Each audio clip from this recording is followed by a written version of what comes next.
どうも中田敦彦です。さあ今日も早速参りましょう。エクストリーム自己紹介中田敦彦編。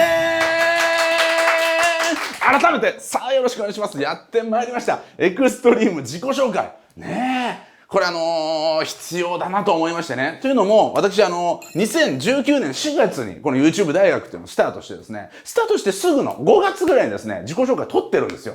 ただそこから1年ね、もう内容もいろいろ変わりましたし、今みたいなスタイル、今みたいな編集になる前の自己紹介だったもんで、だいぶとテンションが低いのと雑です。はい。非常に雑な動画がありますので、よかったら見てください。よかったら過去動画見てみてください。あ、こんなにゆっくりやってたの？照明も暗いし、なんだかテンション低いし、で、あとびっくりなのがホワイトボードね。これ今はもう最初に書いておくスタイルですよね。これ定着しましたけれども、その当時はまだそれが定着しておらず、ホワイトボード真っ白のとこから雑に書きながらやるというスタイルだったんですね。だから何もかもがこの1年で更新されたので、やっておきたい。プラスですね、やっぱりこれ YouTube、若い世代を見るわけですよ。昔からね、オリラジのあっちゃん知ってるよっていうね、そういう方々もありがたい話なんですが、この YouTube 若い世代もこれから見るということで、なんかオリラジっていうグループだったらしいよ、みたいなね。なんかそういう世代も絶対出てきてるわけですよ。ね。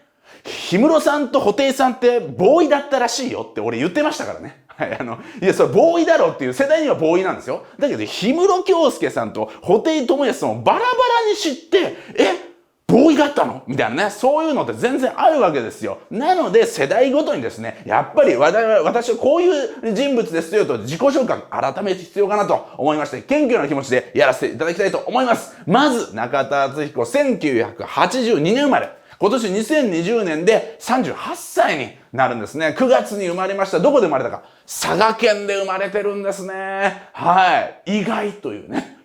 なぜなら公表してないというね。この花輪さんというね、芸人さんがSAGA 佐賀というね、佐賀県は芸能人なかなか公表しないよなんて言ってね、出身地大阪の人言うよね、福岡の人言うよね、東京の人言うよね、佐賀の人あんま芸能人でいないのは公表してないからだ。松雪泰子さんというね、大女優の方いますけども、公表してないじゃないかというね、中あるんですけど、隠れて公表してないのがこの私、中田敦彦です。はい。花輪さん、ぜひ歌っていただければと思います。ね。というのもですね、気が引けるってなんですよ。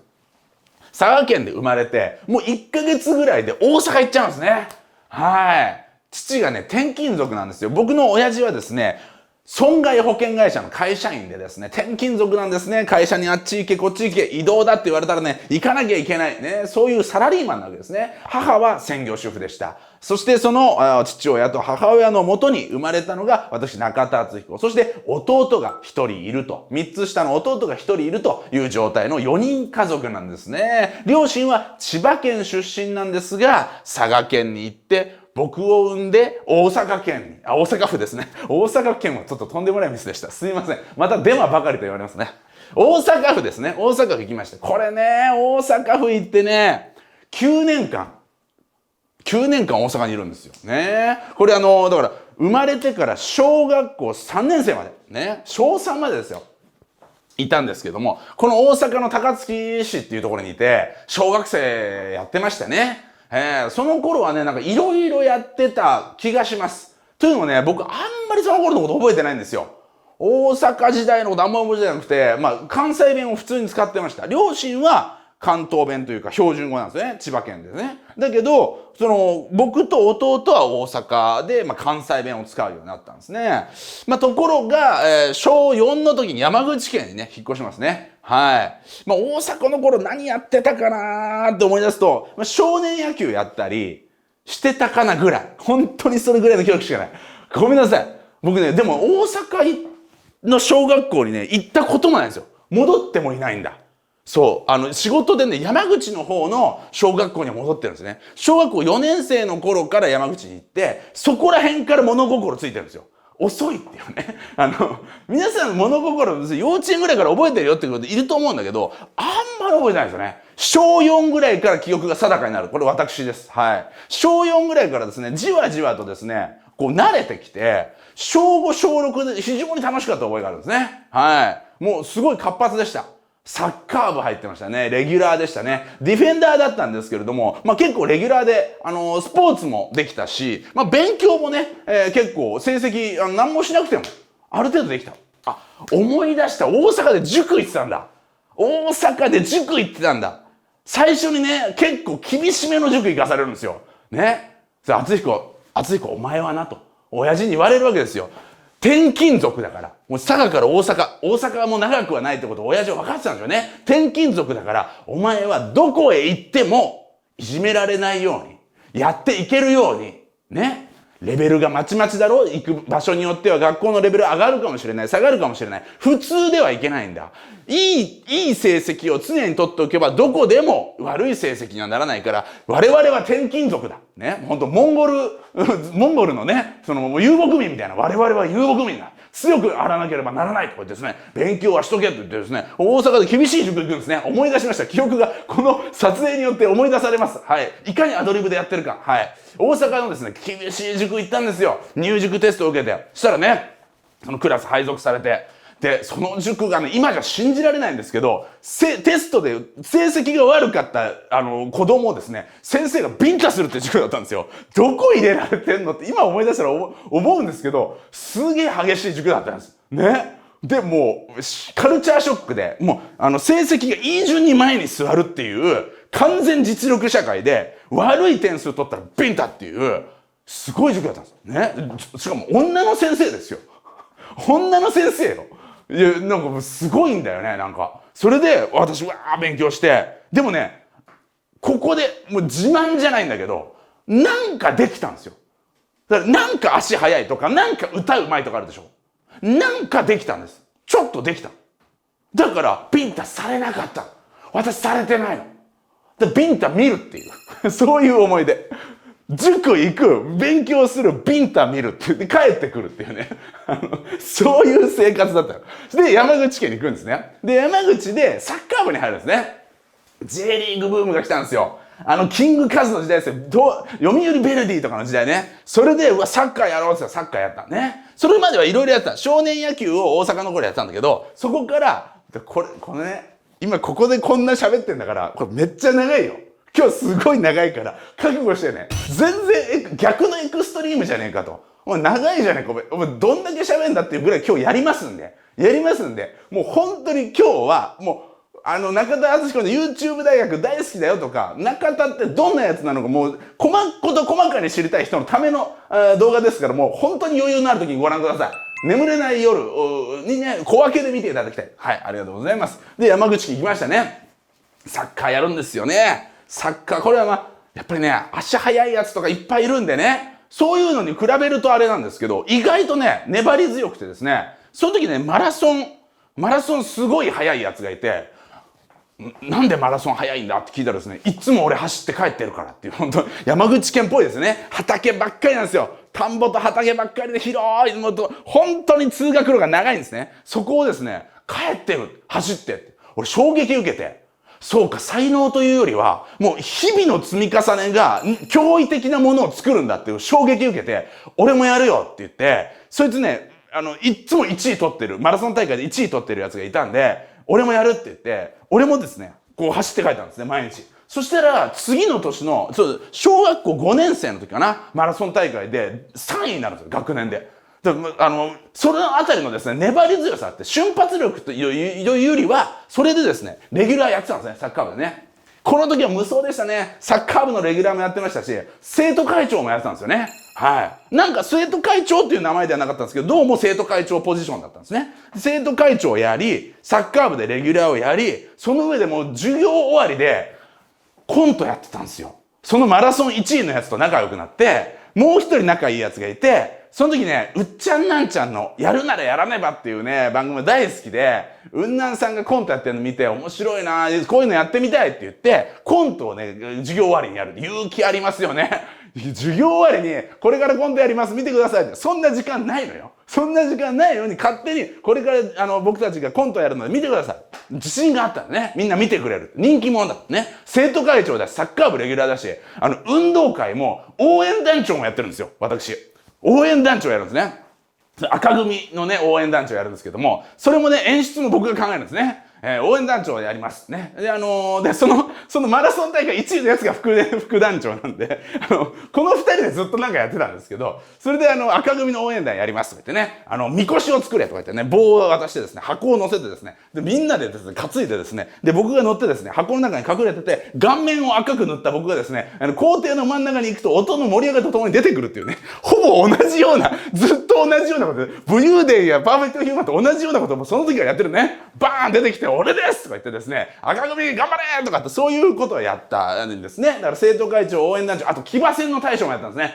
騎馬戦の大将に関してはですね、そんなに体がですね、一番大きいとか強いとかっていうわけじゃないんですけど、もう俺がやりますみたいな状態になってたんですね。はい、中田やってくれみたいな状態になってですね、分かった分かった俺がやるとか言ってですね、大将戦まで来るまでに君たち倒してねなんて言ってたんですね。だから騎馬だけすごいでかいんですよ。騎馬はすごいですよ。僕が一番いい騎馬を取るとか言ってですね、彼と彼と彼だって言って、3人僕が指名してですね、最強の騎馬をですね、揃えるんですね。でかいんですよ。で、まあ、勝てるだろうなんて思ってですね、バーってまず戦った後で、人数が絞られてから一騎打ちになるんですけど、最初ね、こっち4で向こう3ぐらい残ってたんで、これ勝てるなーなんて思ったらですね、うちの副副将が弱くてですね、ポンポンポンって負けちゃうんですよ。ね。それでこれ参ったなーと思って、それで、向こうのね、副将と大将が残ってたんですよ。いや、2機残ってんじゃねえかみたいな状態になった上で、よしやるしかないと思ってパッてね、向こうの副将大将見たらね、めちゃくちゃでかいんですよ。副将乗ってるやつが。乗ってるやつでかいなと。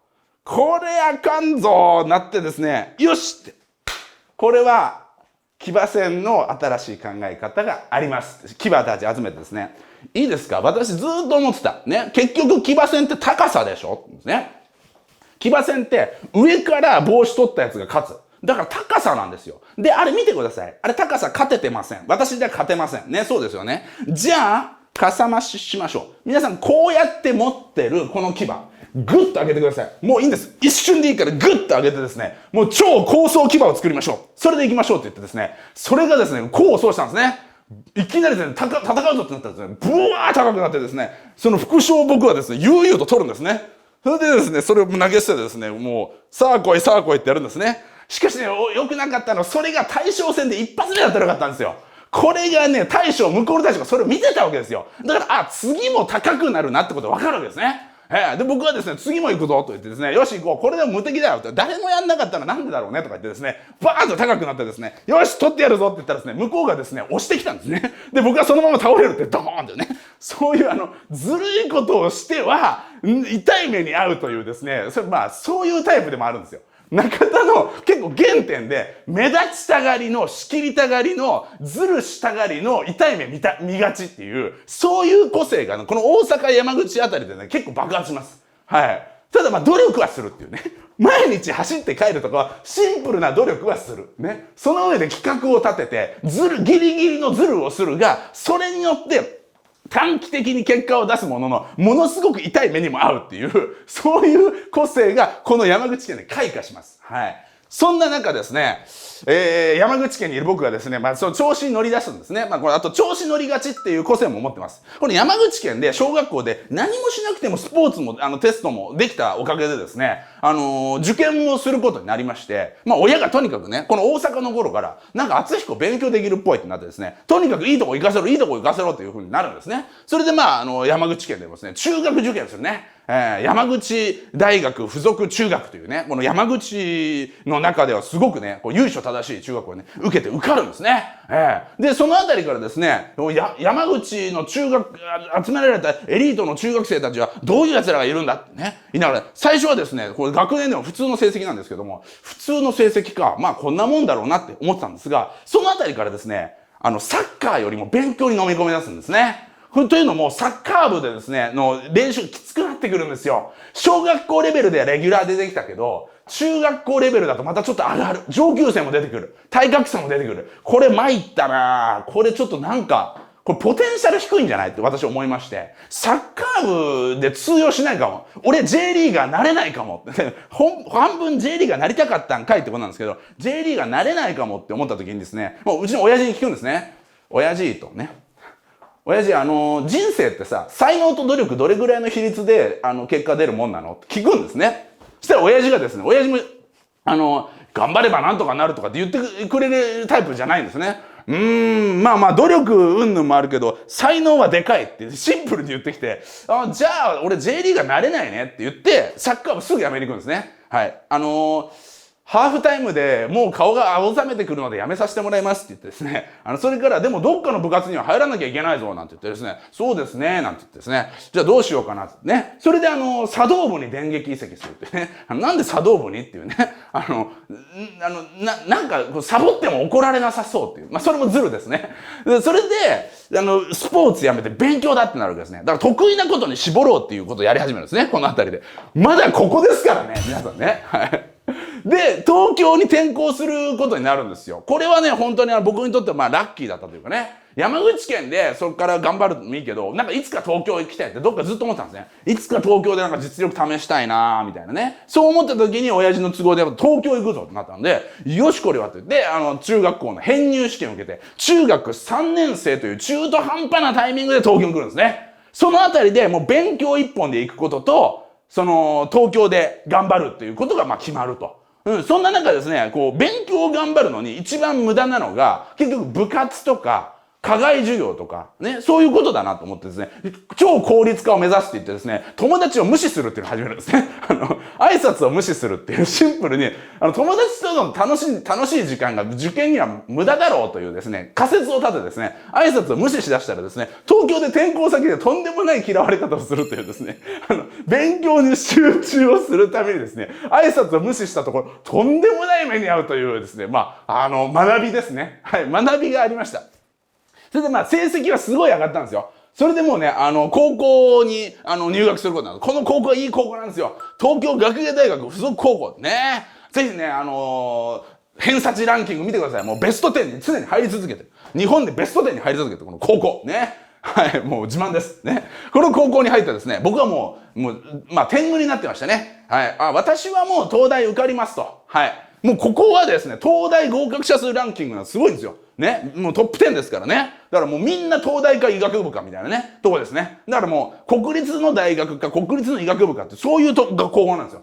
だから、もう、この高校はですね、に行く人たちもめちゃくちゃエリート多いんで、めちゃくちゃエリート多いんで、僕なんかもうその頃なんか意識ビンビンに尖っちゃいまして、もうすごいね、将来何になろうかな、このスペックを持ってなんつってですね、いろいろ調べるわけですね。官僚がいいかな、弁護士がいいかな、なんて言ってですね、いや待てよ、なんてですね、やっぱり偉くなりたい。男だったらね、一肌あげたい。ね。お金も稼ぎたいけど偉くなりたい。じゃあ官僚だなんですね。で、官僚に俺はなるんですね。じゃあ東大に行かなきゃいけないらしいですね。そのあたりをですね、まあうちの高校なんかもう頭いいんですから、東大行かなきゃゴミですよねと。うちの高校から東大行かなかったら負け犬ですよなんてこと僕言い出しますね。そのあたりから。うちの高校からね、東大行けないやつは負け犬ですよ。現役がもちろんね。とか言ってですね、現役で東大に行く。しかも東大の中でも、いろいろ学部があるわけですよ。法学部とか経済学部とかね、文学部とかあります。ね、僕はね、どちらかというと、やっぱり理系よりも文系が得意だったので、文系だなと。文系になるとランキングがあるんですね。1、法学部。2、経済学部。3位が文学部なんですよ。ね。東大に入るんだったら法学部しかないでしょう。だって官僚になるんだよ。官僚になるには東大の文1と言われるですね、法学部に入らなきゃ東大じゃない。法学部以外は東大じゃない。言い出してました。私ね、この学大高校でね。東大以外は大学じゃない。東大法学部以外は東大じゃない。その上で東大法学部から国家公務員一種試験国一ってやつがあるんですね。キャリア官僚になるんですよ。キャリア官僚がこの国を動かしてるんだぜ。いいか？いろんな政治家さんたちもいますけれども、官僚というのはすごいんだから、もうとにかく元官僚から政治家になるというぐらい、官僚が作ってんの。ね。官僚が国家を動かしてんだから官僚にならなきゃダメ。その上で官僚の中でも省庁の序列があるってことをご存知なんつって言うわけですね。省庁の序列、それのナンバーワン、それが財務省。財務省、お金を扱うから、一番偉いの。ね。だってそうでしょ。どこの省庁だってお金ください。どこの会社だってお金ください。予算くださいってなるわけじゃないですか。だからお金牛耳ってる財務省が一番偉くて頭がいいの。だから国一で財務省に通るっていうのは国一受かった中でトップクラスなんですね。だから国一でトップクラスになって財務省に入れなかった奴らはもうクズ。そういうふうに言ってました。もう財務省に入れないんだったらゴミだろ。でも財務省で終わりじゃないよ。財務省に入ったらその後ですね、主計局という、上昇のね、出世街道があるんですね。局、ポジションがあるんですね。そこに入れなかったら財務省じゃないよ。無駄だよ。ね。でもそこに入っても最終的に一番トップのポジション、財務省の事務次官というトップポジションがあるんですね。もう事務次官っていうのはトップですね。事務次官になれない奴は負け犬だ。だからですね、私一時期ね、財務省事務次官以外の国民は全員クズだ。そういう風なマインドになってました。はい。仕上がりきってますね。だんだんと熟成されております。運動会でね、俺を持ち上げろって言ったあたりからですね、俺はね、山口から東京に行く器だとか言い出してですね、東京に転校してきたらですね、友達と挨拶してると、時間がもったいないからね、とか言ってですね、勉強に励んでですね、あいつ何クソムカつくんだけど、とかって、転校生マジクソムカつく。みたいな、期待外れとか言われながらですね、転校生が来るかっていうからね、わーってもう盛り上がってたんですよ。なんか学園ドラマみたいとかって転校生来るとか言ったらね、僕は勉強がしたいから、お前たちとは喋らないとかね、そんな漫画がないんですから。そんな漫画がないんですよ。はい。そんなやつがですね、東京の高校に入ってなんとかね、鼻をへし折られるのかなと思いきやですね、余計にわけのわかんない長い鼻がですね、伸びてですね、財務省事務次官以外はクズっていう、日本で一番クズなセリフを吐く人間になってたんですね。はい。で、そんな中ですね、なんとここで、初めて女の子を好きになるって、どういうことってね。違うクラスにいた女の子でですね、スキー教室で見るんですね。で、僕ね、ベタに、なんだあの人はってなってですね、可愛すぎるってなっちゃったんですね。それまでやっぱ数式とかですね、文字しか見てないからですね、女の子に対する免疫なさすぎてですね、可愛すぎると。ね。普通に男友達、女友達とみんなで遊ぼうぜなんていうノリがあればいいんですよ。でもそんなことは捨ててきたんですね。合理的じゃないでしょね。だって人間と喋ってる時間勉強した方が出世できるんだから。その方が財務省事務次官になれるんだから。なりたくないの？そうでしょね。そういうことを思ってたのにいきなりバーン女の子好きになってですね、あの子何なのってなってたら、高校2年生の時にその子と同じクラスになるんですね。で、うわ、これ運命じゃんって言い出してます。その頃には。はい。これは運命なんですね。なんて言い出してですね、ニコニコしてたわけですね。そしたら席替えでですね、隣の席になるんですね。うわ、隣の席になりました。はい、確定です。運命ですって言ってね。ところがですね、何を喋っていいかわかんないんですね。勉強しかしてきてないんですよ。もう本当に3、4年間ですね、友達と喋ってないどころか、バラエティ番組とかテレビを見てなかったんですよ。ね。その頃ですね、おい、厚彦、お前はどこに行っても、戦えるように勉強しとけよっていう親父がですね、バラエティ番組を見ていて、怠けてるね、という子供に育ってました。そんなくだらないものを見て何になるんだ、父さんっていう、育てすぎちゃってるっていう、親父やりすぎちゃったっていうね。そんなくだらないものが何のためになるんだよ、父さんとかいうですね、男になってたので、バラエティ番組見てないんですよ。で、だからもう、勉強しか本当にしてないんで、人とどうやって話すんだっけっていうのが、その途端分かんなくなるんですね。その途端ですね、脈拍がバックンバックン上がってきてですね、もう鼓動がすごいです。ドッドッドッつってね。すごい可愛い、あの子可愛いな、好きだなって思ってた子と同じクラスになってしばらくしたら同じ隣の席になって、これは運命でしょうって思ったけど、あれこれ喋る力がないってね。俺は一言も人と喋らずにここ数年間やってきたんですけどもと思ったらね、心臓がバックンバックン言ってですね、まずいまずい、これまずいよねと。だってバックンバックン言っちゃってるのが隣に聞こえちゃうもんって思うわけですね。これ隣に聞こえちゃったらね、これもうやばいから、とりあえずちゃんと息しなきゃいけないけど、心臓バクバク言ってんだけど、それ聞こえちゃまずいから、静かにしなきゃいけないなって思うんですけど、気づいたらハーハー言ってるんですよ。息がね。なんか、心臓の音聞かれちゃまずいと思ったら、どんどん心臓が速くなってですね、ハーハー言い出すんですね。ハーハー言い出してね、やっばいこれであってこのね、こんな素敵な女性の隣で、もう初めて隣になった男がですよ、いきなりハーハー言い出したら、この変態野郎確定でございます。私、授業中にね、もうお縄ですよ。初めての、わかんない。初めてかどうかわかんないけど、授業中、この高校始まって以来の、スーパーエリート高校始まって以来、授業中にハーハー言ってお縄。これはもう、避けたいよ、これは避けたいよ、と思ってですね、ハーハー言ったら聞かれてはまずいと思って、口を塞ぐんですね。はい。そのことによって死にかけるっていうね。こう口を塞いで息を止めて死にかけるっていうね。そういう状態でした。そこで私思ったんですね。人と喋る力って、大事。はい。シンプルな学びがあったんですね。人と喋んなきゃやっぱなぁと思ってですね、それまでバカにしていたお笑いとかバラエティ番組とかは、すごい人と喋るでしょ。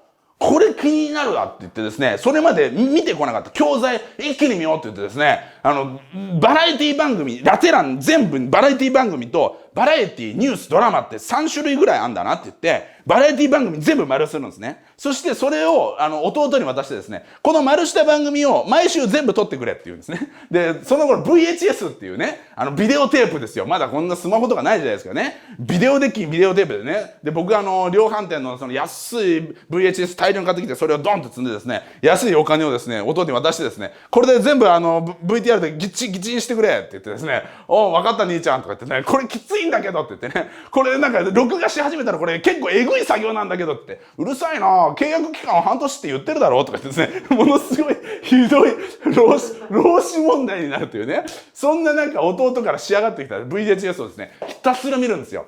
で、気づいたんですけど、日本のバラエティ面白すぎる。気づいたんですね。おもろと思ってですね、もう笑い続けたんですね。夜中までずっと勉強してた敦彦がですね、黒い巨大な塊をですね、ひたすらビデオデッキに入れては出してですね、ひたすら笑い続ける夜中が続いてですね、うちの親父はやっぱり心配になりわせたわけですね。あいつどうなってるんだと。ね、バラエティ見てくだらないねって言ってたやつが反動で吸収してるんですよ。でも僕はね、なんとかして隣の女の子と喋りたかったんですよ。ね。それでこう、わーやってですね、お笑い見てですね、なるほどなーなんてね、明石家さんまさんとかを見てですね、全部ですね、さんまさんが言った言葉を全部文字起こしするっていうね、こともやってたんですね。その、アプローチとして正しいかわかりません。人が喋れるようになる経過として正しいかどうかわからないですけど、それまで積み上げた受験は傾向と対策だ。これをもうお笑いに持ち込んだわけですよ。ね。過去問もやらずに受験を受けるやつの気が知れないね。だって、この学校はこのジャンルが出るとか、この問題が出るなんてことはあるんだぜ。試験を問題を作るような、その偉い先生っていうのはコロコロ変わらないんだから、その学校の性質っていうのはその学校で偉い立場を任されてる試験を作る問題を制作者の性質なんだ。その問題制作者の性格さえつかめたら、どんな問題が次に出る、どの範囲がこの人は興味がある、そういうことがわかるだろうって言ったのを全部ですね、明石家さんまさんにぶち込むというね。明石家さんまさん、わかりましたよ、なんですね。この後棒を叩き出しますね。叩いたとか言ってですね、カーとか言ってね、引き笑いで叩いてるさんまさんも、やはり叩いたとか言ってですね、こうやってその次はこうやって振った、人に振るとか言ってですね、そうやってやるんですね。それをですね、その隣の女の子に持ち込むっていうね。やたら話しかけてくるっていう、その子にとっては地獄の時間が始まるわけなんですけどね。なんだろ、さんま御殿だからいろんなバラエティを見てですね、ひたすら話しかけてくるって地獄の時間。ね。ところがね、意を決して高校3年生、ね、1年間熟成させた後ですね、意を決してですね、放課後来てくれませんかって言ってですね、ちょっと話がありますと急にで言い出してですね、それで付き合ってくださいって言ったらですね、ごめんなさいって言われてですね、あ、なるほどって言ってですね、本当交渉は短かったです。本当になんだろうね、もうシンプルに、なんかその余地なしって感じでしたね。交渉の余地なしっていう感じでね。ティッシュ配ってたら、いりませんってぐらいの感じでしたね。はい、告白して、好きです、あ、大丈夫ですっていう感じで、あ、なるほどってなってですね。それで、何が残ったかというと、膨大な VHS が残ったんですね。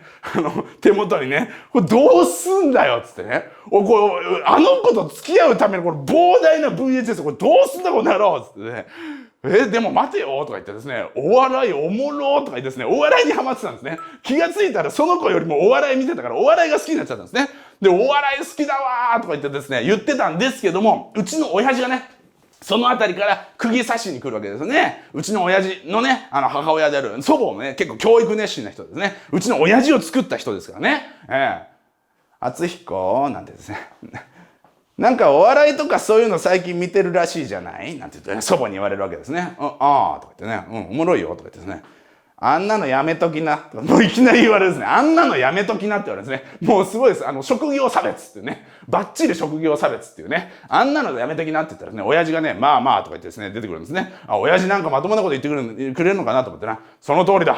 あんなのはまともな人間のやる商売じゃないと言いですね、もうがっつり仕上がっちゃってですね、祖母と親父がですね、お笑い芸人だってまともな人間じゃないというですね、それがまともな親の言うことかっていうね、そういうセリフを言われてですね、あ、そうかいとか言ってですね、わかったわかったとかですね、勉強は続けてたんですね。で、僕自身もやっぱ怖かったんですよ。いきなりね、これまで勉強しかしてきないガリ勉野郎ですよ。それがですね、財務省の事務次官にならなきゃダメですよなんて言ってたやつが、お笑い芸人やってみたいなってその頃ちょっと思い始めてたんですよ。でもやっぱりね、いや、無理だろうと。それもうなれるもんじゃない。それ芸能人になりたいなんて一番辛いじゃない。いやいや、無理。いやでもやりたい。どうしよう。って言いながらですね、お笑いは見るけど受験勉強は続けようと。もちろん。お笑いを VHS で見始めて、むちゃくちゃハマってから、塾もやめてですね、成績もうなぎ下がりしてたんですよ。それまで高校1年生ぐらいの時はですね、学年でもですね、トップクラスの成績を取ってたんですね。ベスト5とかも取ってるんですね。バーッ取ってですね。俺は絶対、この高校でさ、だってこの高校でベスト5ってことは確定じゃない？東大確定じゃないとかって言ったやつがですね、うわー好きとかなってですね、うわーすごい VHS とか言ってる間にですね、成績が下がりまくってですね、もうほとんどもう見るも無残な状態になったんですね。でも、これ、やっぱりお笑い芸人になってる場合じゃないし、あれ、元々の目的がなんで VHS を見たかもう覚えていないけど、とにかくお笑い芸人になるか、事務次官になるかのどっちかなわけだから、どうしようかななんて言っててですね、でもまあちょっと怖いから、大学は4年間あるし、モラトリアムっていうから、その時間決めようって言ってですね、とりあえず勉強しようってって、そっからもう一回勉強をですね、再開して、わーってね、そういえばとか言ってですね、推薦入試があるってね、慶応、その頃はね、もう国立の5科目はもう間に合わないだろうと思ってですね、高校3年生のですね、結構中盤に振られてますから、そっから盛り返すのはどうするんだってね、国立5教科なんてやってらんねえよって、センター試験なんてやってらんねえとか言ってですね、どうしよう3教科に絞ろうですね、センター試験は受けませんとか言ってですね、その上で先生にですね、推薦をくださいって言いに行ったんですね。うち、このいい高校ですから、総計のレベルだったらですね、推薦で何人かいけるっていう話を、その頃ようやく聞いてですね、テストもサボってたんですよ。正直ね、テストも全然サボってて、授業中も、全然サボってて何もしてなかったんですよ。お笑いばっかり見てたから。にもかかわらず、推薦をくださいって大声で言い出したんですね。そしたらですね、その担任の先生がね、お前はダメだって言ってですね、お前はダメだってはっきり言ってきたんですね。でお前は勉強自分でしろって言われてですね、で、自分で何とかして、ようやく合格したんですね。で、経済入ったって、よっしゃって、入ったぞね。それで、この期間になんとかお笑いを、慶応入った瞬間にですね、よしこれでお笑いができるってわけのわからない状態だったんですね。これで4年が時間ができたからお笑いができるぞなんて言ってね、慶応に受かりました。これでお笑い芸人になれそうです。謎のこと言ってですね。それで、実はこの山口県の時に同級生だった男とですね、学園祭で漫才をやろうぜっていうことを言い始めるんですね。そこから、その同級生と漫才やるっていう話になるんですけども、だから最初の相方はね、藤森慎吾じゃないんですよ。藤森慎吾じゃないね。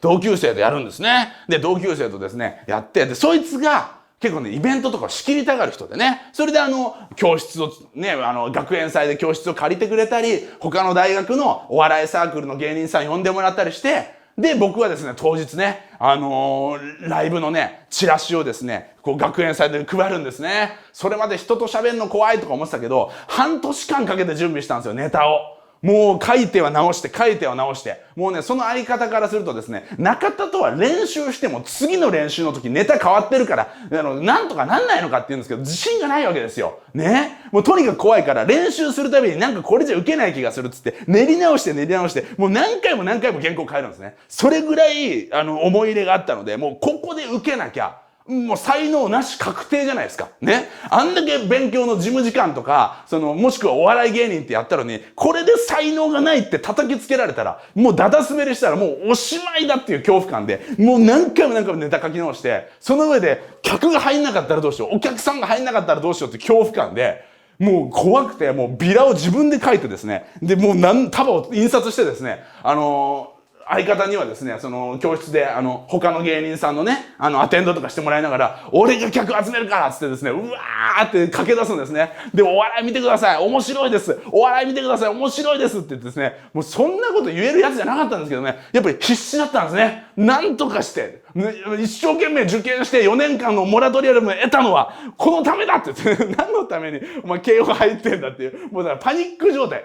皆さんもう気づいてると思いますが、ここら辺ずーっとパニック状態ですね。もうパニック状態ですね。もうここでもう滑った客がいなかったらもうおしまいなんだからですね、面白いですから来てくださいとか言ってですね、うわーですね。で、配り終わってですね、来てくれんのかなーって言ったらですね、ライブですから、無料ライブですから、学生の。ね、じゃあ見に行こうかって言って、ね、いろんなもうほら、慶応のね、学園祭ともすごい大きい規模なんですよ。三田キャンパスでやってね。三田キャンパスですね。三田キャンパスでやって、もう女子高生とかもわー来るんですね。で、多大の人とかもいっぱいわー来てですね、もうその人たちがもうお笑い見たいっていうのも、2001年、これ M1 グランプリが始まる年なんですよ。このね、90年代後半から2000年代初頭は、いわゆるお笑いネタブームが爆発する時なんですね。だからもう、この辺りで見てたのは、爆笑オンエアバトルとか、ね、そういうネタ番組が始まって、M1 グランプリとか、あと、エンタの神様なんていうのが、毎週ゴールデンでネタが見られる。今ないですよね。毎週ゴールデン番組でネタ番組放送するってないですよね。コント番組も今ないですよね。でも、今、その頃はコント番組ブームが去って、バラエティの流れからネタ番組の流れになってたんですね。でも、もうネタがすごい見たいっていう人たちがいっぱいいたわけですよ。今の YouTuber ブームみたいなのと同じぐらいですね。もうお笑いのネタが見たいっていう空気がすごかったんですよ。で、うわーってもう満席。もう200人ぐらいの教室ですよ。もちろんね、劇場からすると多くないけど、200人集めるって、その頃の僕からすればね、一人の女の子と喋るのも無理だったのに、200人わーって集まってる、これは衝撃のね、ステージだったんですね。そこに出ていくんですね。わー、どうもー初舞台ですね。これがね、受けたんですよ。これが受けた。ね。やっぱりね、素人ですから。ね。ハードル低いんですよ。ね。で、学園祭ですから、ものすごいね、笑いやすい空気なんです。プロになったらわかります。学園祭って一番受けるんですよ。お客さんがお祭り雰囲気だから、すごい笑いやすいんですね。楽しみに来てるっていう感じ。ね。で、その素人が出る。ね。でもお笑いブームだし、もうとにかくそういう全部が、いい空気になってですね、受けるんですよ。だから、今までネタ塗り返してるでしょ？何回も消しては足してってやったネタでしょ？だから、一本こういう5分ぐらいのね、ネタを作ってたんですけど、ボツになったボケとかね、冗談がいっぱいあるわけですよ。それもね、受けるもんだから、もう全部思い出しちゃって、今までボツにしたネタ、もう全部届けたんですね。そしたらですね、これ5分設定のやつは15分やっちゃうんですね。15分。楽しすぎて、もう、うわーもう、で、相方も全部それ練習してるから、練習しては消し、練習しては消ししたネタだから、ああ、そのボケ復活したんだとか言いながらですね、突っ込んでですね、なんとか15分やる。それは嬉しかったですね。で、この時に、中田さんとか言ってですね、中田さんっていうかね、お客さん何人かがね、初めて出待ちしてくれたんですよ。ね。あなたすごい面白かったですとかで、女子高生がね、あなたすごい面白かった、プロになってくださいねなんて言われて、もうすごい僕は真に受けちゃってね、よし、プロになろうと。俺なれるもん。だって女子高生言ってたもん。誰かわかんないけど。とか言ってですね、よし、なれるとか言ってですね、よし、プロになろうぜって言ったらですね、相方はですね、そんな気毛頭なかったんですよ。お笑いが好きだから学園祭で目立ちたい。それがいわゆる学生じゃないですか。なんで慶応まで入って、目立って、その後で芸人にならなきゃいけないんだって。そもそものこと言われて、確かにと。ね。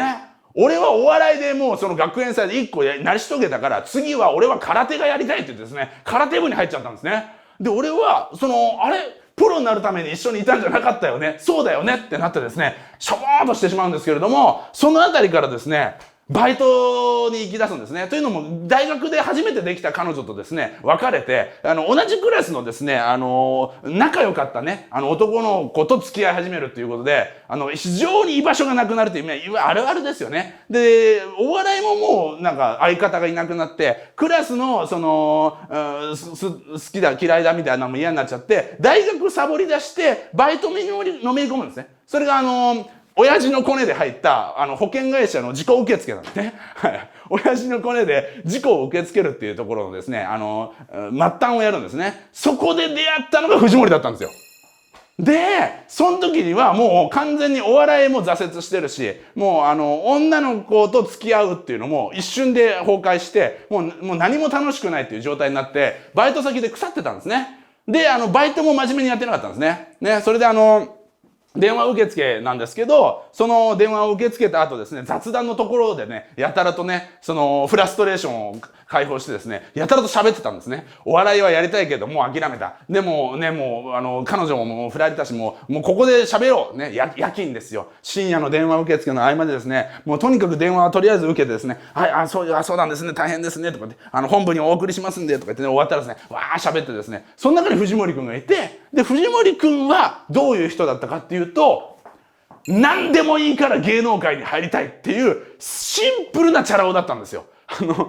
そういうやつで、俺はもうお笑いかどうかみたいな、お笑いが大好きになっちゃったお笑いオタクとチャラ男が出会ったんですね。で、就職のタイミングが来たわけですよ。で、そろそろ就職しなきゃいけないんだけど、どうしようかって言った時に、僕の家に来た藤森くんが、僕のこの学生時代のというか、この学園祭の漫才をビデオで撮っといたやつを見つけるんですよ。で、それを見て、こんなんできるの？あっちゃんこんなんやってたの？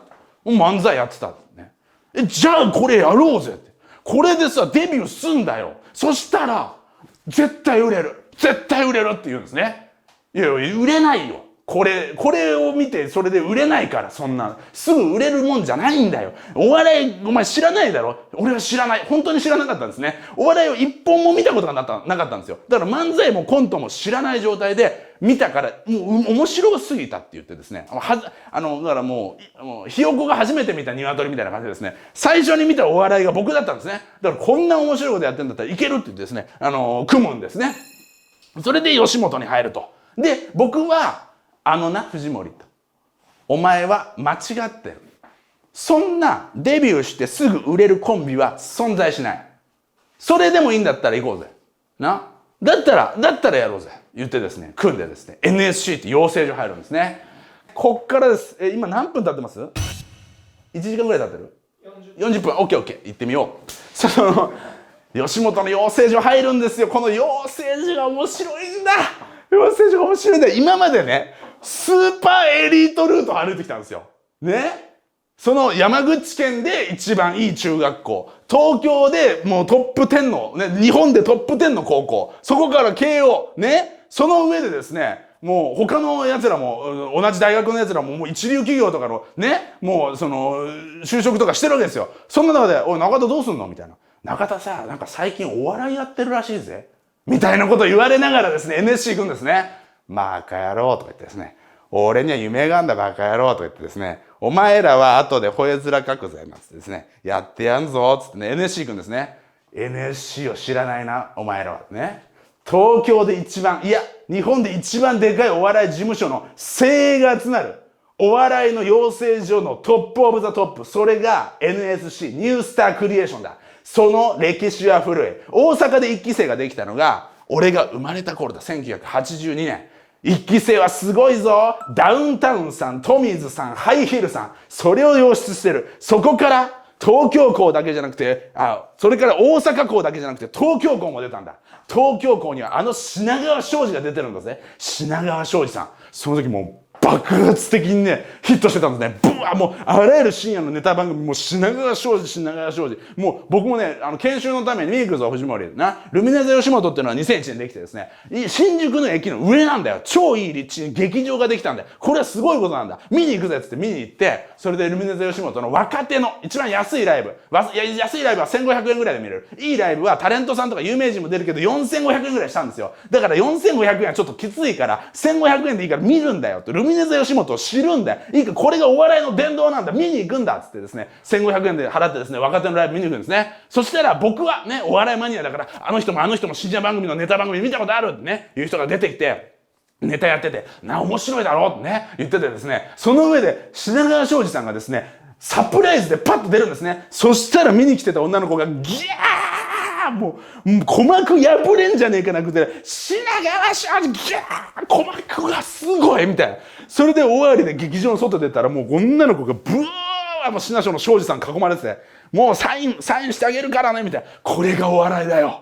これがお笑いなんだよな、つって。お笑い芸人ってすげえんだよ。もうさ、だってマイク立ててるだけだぜ。喋るだけだぜ。それであんなにみんなをさ、笑わして、こんなに人気者なんだぞ。よし、頑張ろう。俺たちもいつかルミネ立つんだってですね、やってるわけですね。その NSC はな、その品川庄司も輩出してる。ダウンタウンさんから何からもう、あらゆるすごい人たちがもう NSC なんだ。そこに行くぞって言ったらですね、そこは見たことないジャングルだったんです。そこ見たことないジャングルだったんですね。もう面接の時からすごいんですよ。ね。いきなり面接があるから行くぞとか言ってですね、もう緊張してね、一応ネタ作ってるからな、いいか、もう一流の芸能事務所の一流の養成所なんだから、もうこんなネタ持ってきてねえやつなんてのはな、もう本当に新選組に入りてえのに刀持ってねえやつと一緒だからな。そいつはバカだろ、バカなんだよ。な、侍になりてえんだったら刀持ってこいってそういう話だからな。って言ったらですね、ほとんどのやつがですね、ネタ持ってないですね。僕は面白いですとかって謎のですね、連呼しかしないやつとかですね、もう絶対に年齢制限的にアウトだろうっていうですね、もうボロボロのおじさんとかですね、もういろんな人が来ててですね、僕の特技を見てくださいとか言ってですね、鼻血がすぐ出せますとか言ってバーン殴ってですね、鼻血を出そうとしてるやつがですね、ごめんなさい、ちょっと今回は出ませんでしたけどもとか言ってですね、結構鼻パンパンに赤くなってるけど血が出ないっていうやつがですね、グループ面接で一緒だったんですね。俺はどこに入るんだ、俺はどこに入るんだ。その時にね、くしくも思い出すんですね。あんなのはまともな人間のやる職業じゃないよって当たってた、当たってんじゃねえかバカ野郎ってですね、当たってるんです。親って大事。親の言うことは絶対聞いた方がいいよ。だって全然経験が違うんだから本当のこと言うのよ。これはすごいとこ来たなって思うわけですね。で NSC ですね。でいや厳しいからな、いや鼻のやつとおじさんみたいなやつ、あいつは落ちるね。俺たちは通るよ。でもあいつら落ちるって言ってね、入学式行くんですね。入学式はルミネ座吉本で行われるんですね。そしてバーって行ったらですね、その鼻のやつとおじさんも受かってたんですね。すごい倍率だ。ほぼ 100% 受かってんだ。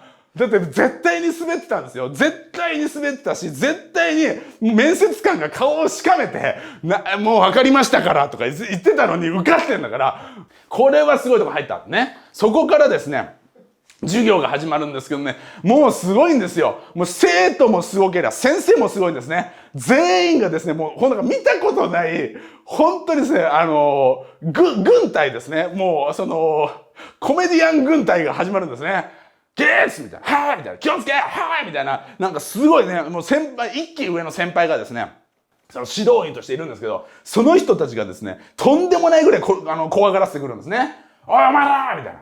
入学したからにはみたいな。講師の先生が来た時は、直立不動で、立って、大きい声で挨拶だ。分かったかはいみたいな。分かったかはい分かったのかはい座れはいみたいな。そういう学校なんですよ。ここで面白くなれるのか、ここを出て本当にスターになれるのかとか言ってですね、そんな中ですね、で、発声練習とかやるんですね。発声練習あるぞとか言ってね、ボイスのレッスンとかあるんですね。はいとか言って、なんとかかんと、アメンバーかいなあいうえおとかいう、そういう授業ですね。その時にですね、発声練習の前にですね、集団のならず者たちがいるわけですね。もう、お前らみたいななみたいな、いきなり高圧的な講師とかもいるんですね。お前らはもうおしまいですとか言ってですね、急に構成作家の何々です。主にこんな番組とかもね、やらせてもらってますけどもね。まあ、君たちから売れる人は一人も出ません。はい、残念でした。ね、本当に残念でした。というのもですね、この NSC という養成所どういうことかと言いますとですね、ここを出て、はい、みんなスターになる。ね。そんなわけないんです。はい。すごい厳しい世界です。吉本というのはね、この一部のトップの芸人さんが、ほとんどの9割以上の売り上げに貢献しています。ここら辺の最下層にいる人たちがですね、9割の人数を占めてるんですが、1割の利益も生み出してません。あなたたちは、この下です。すごいんですよ。もう、高圧がすごくて。君たちの先輩でね、もう才能ある人いたから、ね、一期上なんか、ハリセンボン、いるし、4期生にはロバートとかね、もうそんなのがいるから、もう何年かに一回天才が出てたら食える仕事なんですよ。そういう事務所。ロバートさんいます。品川庄司、ロバート、インパルス、森三中、そしてハリセンボン。はい、お疲れ様でしたって言われてですね。お前らは売れなくてもいいとか言われてですね。どういうことなんだこれは。これはどういう、入学金を払うまでは優しかったんですよ。確かに入学金を一括で納めるまではめちゃめちゃ優しかったのに、納めた途端にですね、はい、残念でしたとか言ってこれは参ったぞと思うわけですね。それでですね、そのボイスのレッスンがあるんですけど、そのボイスのレッスンもね、むちゃくちゃなんですよ。はい、ボイスの前だとか言って、お前らボイスの前だこの野郎とかですね、口開けて全員立ち並べこの野郎とか言ってですね、はいとかですね、口開けてとか言ってですね、その何が始まるかですね、口臭チェックが始まりますね。ボイスレッスンに口が臭いやつがですね、いたら講師の方がブチギレるから、その前に、アシスタントである一期上の先輩のですね一人がですね、全員の講習を嗅いで回るんです。それ嗅ぐ側が一番辛いだろって俺は思うんですけど、お前らバカ野郎みたいな、お前らみたいなやつらな、口が臭かったらおしまいなんだぞこの野郎。お客さんの前で喋るやつが口が臭いでありえないだろ。お前ら全員並べ、口開けろ、よし嗅いでやるぞこの野郎みたいな、どういうプレーっていうね。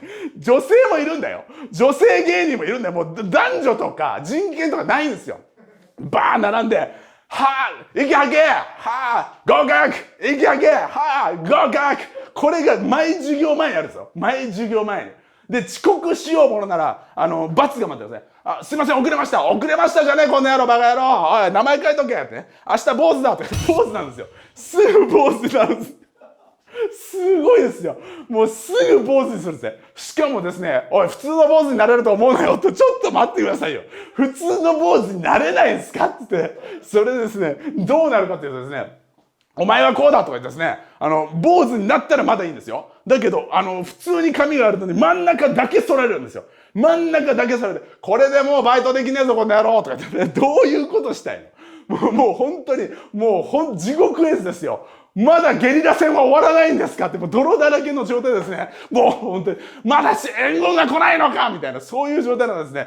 もう落ち武者のスタイルにさせられたですね、遅刻したやつがいてですね、3人ぐらいですね、落ち武者スタイルになるんですね。おい、お前も落ち武者だバカ野郎。お前も落ち武者だこの野郎。遅刻してくんじゃねえよ。お前、いいか？芸能界ってのはな、遅刻一番厳しいんだぞ。遅刻したらな、もうその番組とかクビになんだからな。もう、すごい厳しいです。ね。挨拶と遅刻、全部厳しい。あと、挨拶、遅刻、講習、こればっかりです。あと、靴が汚いやつもダメです。靴が汚ねえぞこの野郎、帰れバカ野郎とか言ってですね、靴が汚いとね、上履きが汚いと帰って、帰らされるんですね。で、お前は坊主だバカ野郎とか言ってですね、3人ぐらい坊主にするんですね。丸坊主で、いやーってね、落ち武者のスタイルにするんですね。そしたらですね、カランカランカランってね、その男が3人こんなんてね、落ち武者にされてる現場のところに、来た生徒がいるんですよ。カランカランカランなって、バカ、今来たら落ち武者4号じゃねえかってバッて見たら女の子なんですよ。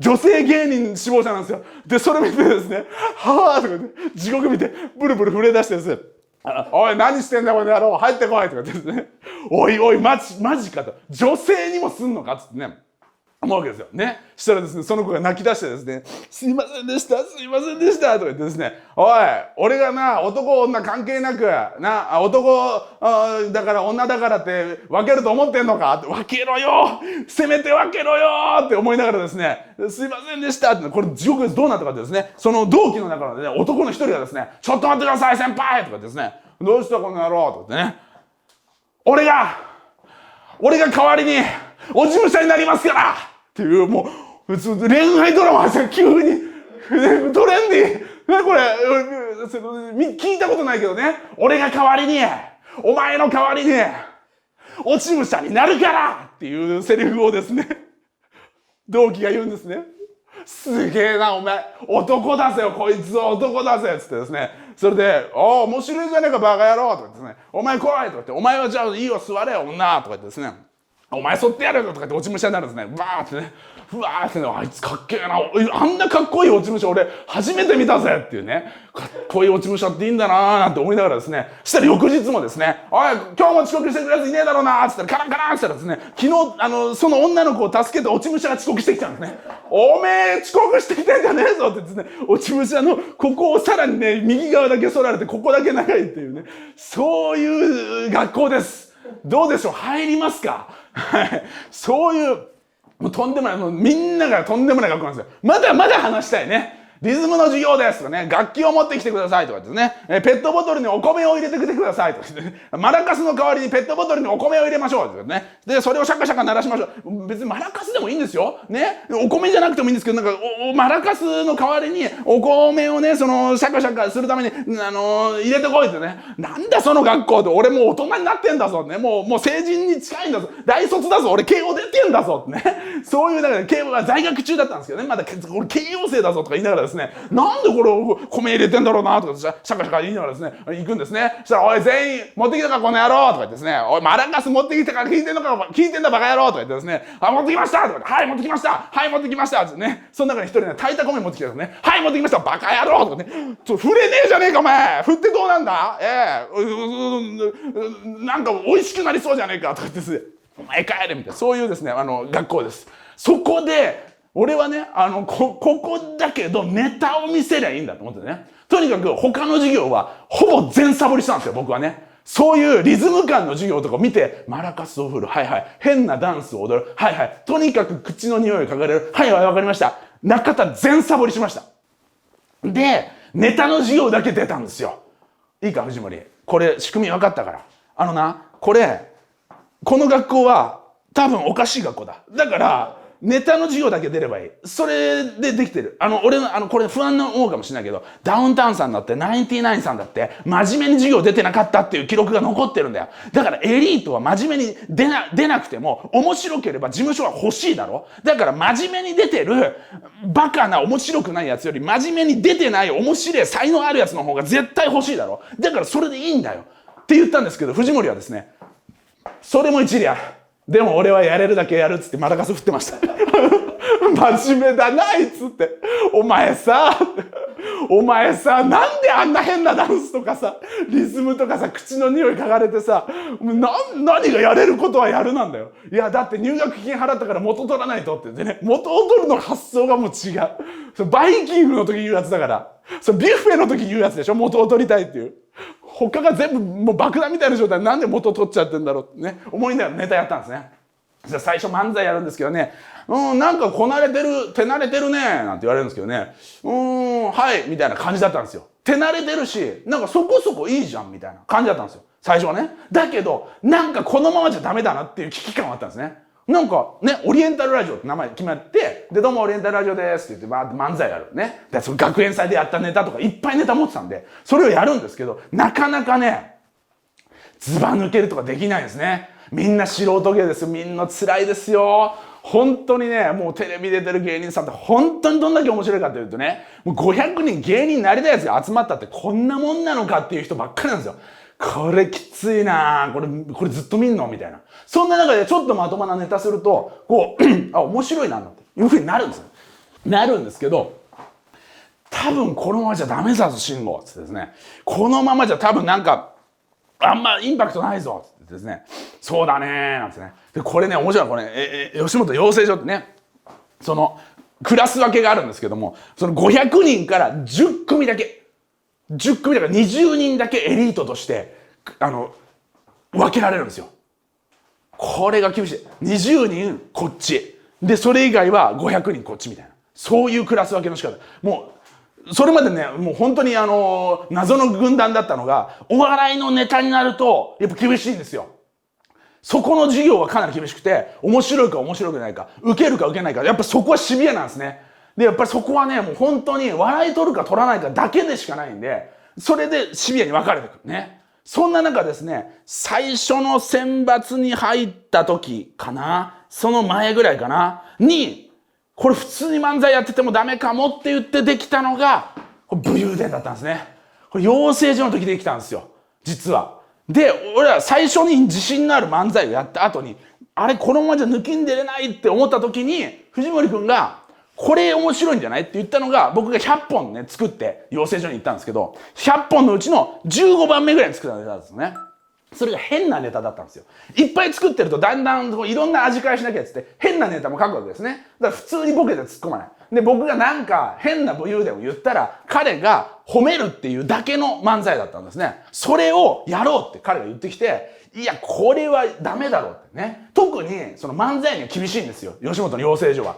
漫才っていうのは掛け合いなんや。な。それはもう関西のやつが一番強いからな。もうあいつらもストリートでもうボクシングしてきてるような、そういうストリートファイト上がりのボクサーみたいなもんやな。かその関西の掛け合いのスピードに、お前らこの東京校のやつらがな、それやろうと思ったらよっぽどやらなあかんぞみたいなこと言われてですね、はいとか言ってですね、漫才やっぱすげえな、もう本当はもう南米のサッカーみたいな、その関西の漫才と南米のサッカーなんですよ。くしょーみたいな。ブラジル人つえみたいになって、どうすんだとか言ってですね、普通の漫才じゃダメなんだよ。褒めるんだよって。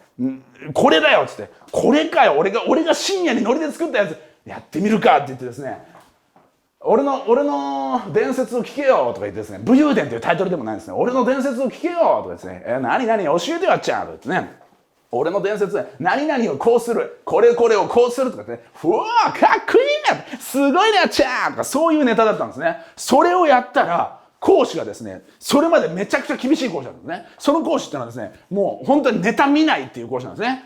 その講師はですね、ネタがつまんないとですね、15秒ぐらいでペットボトル見ちゃうっていうね。ペットボトルを読むっていうことで威圧するんですよ。お前のネタはペットボトルの裏に書いてある文字よりつまらんぞっていうのを見せつけるっていう、そういう講師がいたんですね。その講師の前でね、その講師がだから一応漫才劇でね、掛け合いになってへんねや。関西の奴らはな、ネイティブなんや。ブラジル人や。お前らは何でもない。玉蹴り始めただけの小僧じゃいって言われて、くさーなって、そいつの前で漫才するのか。ちっきしょ、またペットボトル見たらどうしよう。やってやるよ。俺の伝説を聞いてくださいよ。とか言ってやって、うわ、あっちゃんの伝説聞いてあげてください。とか言ってね、俺はこうするぜ。かっこいいとかやってたんですね。そしたらですね、そのペットボトルをね、いつこうやって持ってる手がですね、止まったんですよ。ピタッてね。じっくり見始めたんですね。くわーって。はーっつって。それで終わって、はーどうですかこれなんかいけるかもしれんな。いや、わからんけど、いや、わからへんねん。だけど、なんかいけるかもしれん。これちょっとなんかいけるかもしれんぞって言ってくれたんですよ。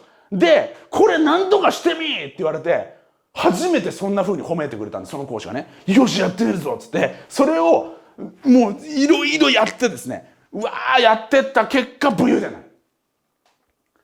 どんどんね、それは藤森くんの方がリズムネタにしてったんですよ、実は。藤森くんはフリーって言ったんですね。僕が言うことは決まってる。で、藤森くんはフリーなんですね。そしたらフリーで暇だから、だんだんリズムに乗ってくるんですよ。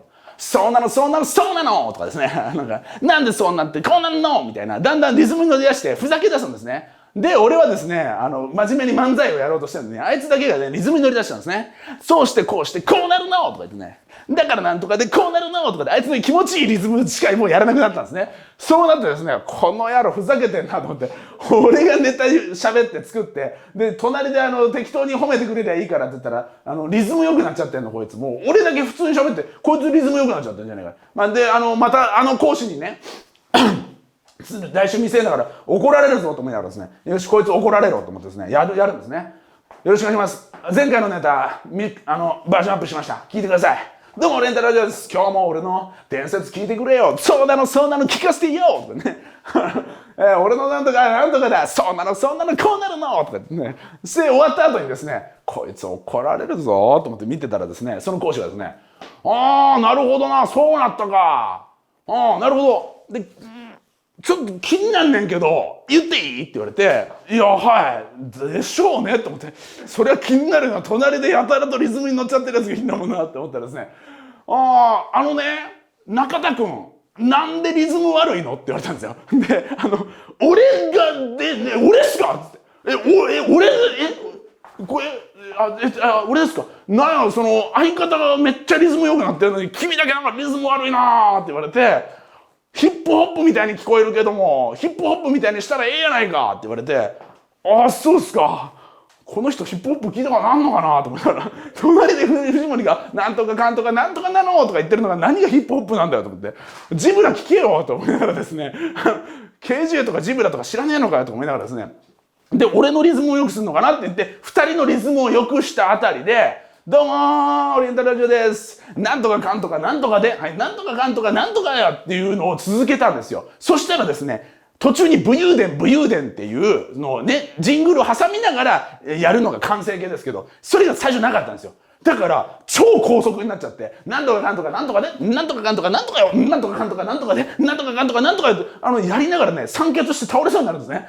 これはダメだ、休まなきゃっつって、じゃあ間作ろうとか、で武勇伝になったりですね。でそしたらですね、普通に、出てきて、こうやってこうリズムネタで踊り出したらですね、なんかリズムで踊るんやったら、なんかどうもって出てきてる時間なんか変やろ。なんかあらへんみたいに言われてですね、そこら辺からでんでんでんでんでんでんでんでんでんって出るようになった。だから実はね、よし養成所意味ないよって無意味だって言ってたんですけど、むちゃくちゃ意味だった。むっちゃコンサルしてくれたんですよ。で武勇伝が出来上がる。それでブレイクしていくんですね。そしたらね、この武勇伝がちょうど完成版が見せた日に、その講師が「お前らや」言うんですね。お前ら今年ナンバーワンや。もう本当にドラマみたいにね。お前今年ナンバーワンや。必ず M1 準決まで絶対行くわって言われて、はいとか言って M1 準決まで本当に行くんですよね。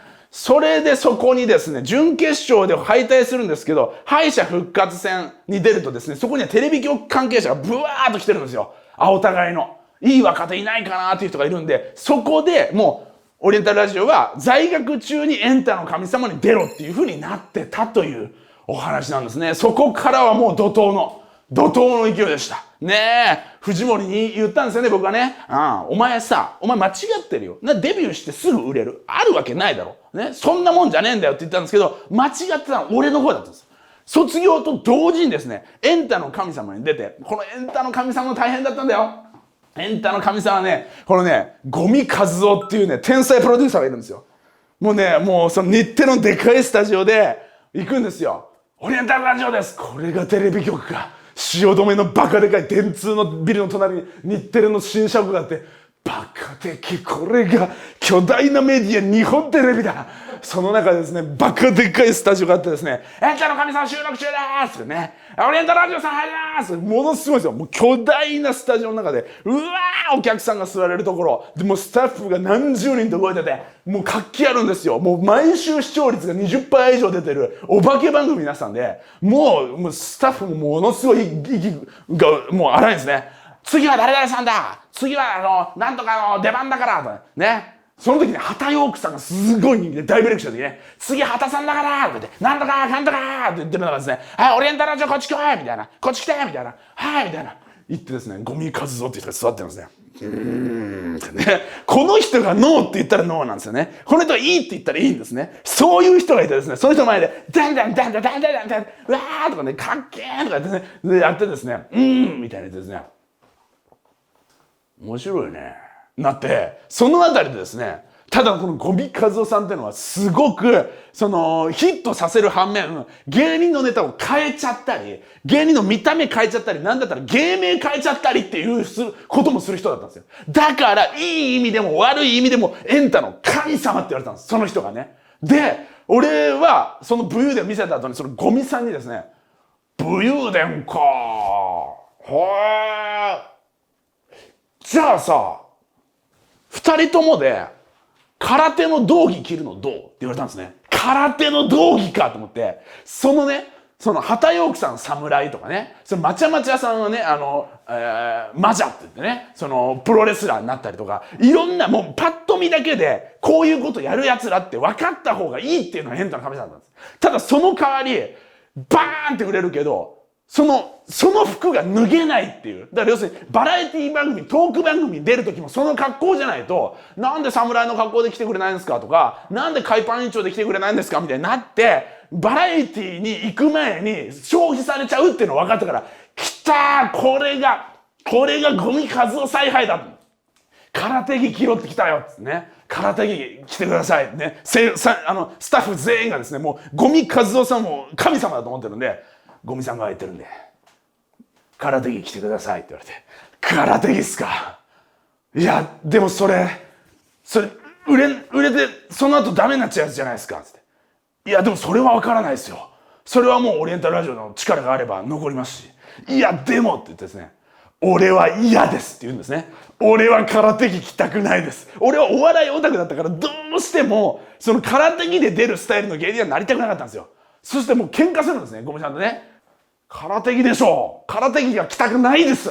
体着じゃなかったらなんかないんですかって言ってですね、最終的に落ち着いたのがなぜかボーダーの T シャツを着るっていう謎の全く意味わかんないとりあえずさ、なんかこのコンビはこれっていうのを決めたいらしいんですよ、ゴミさんは、みたいな。だから、なんかボーダーの T シャツになりましたって。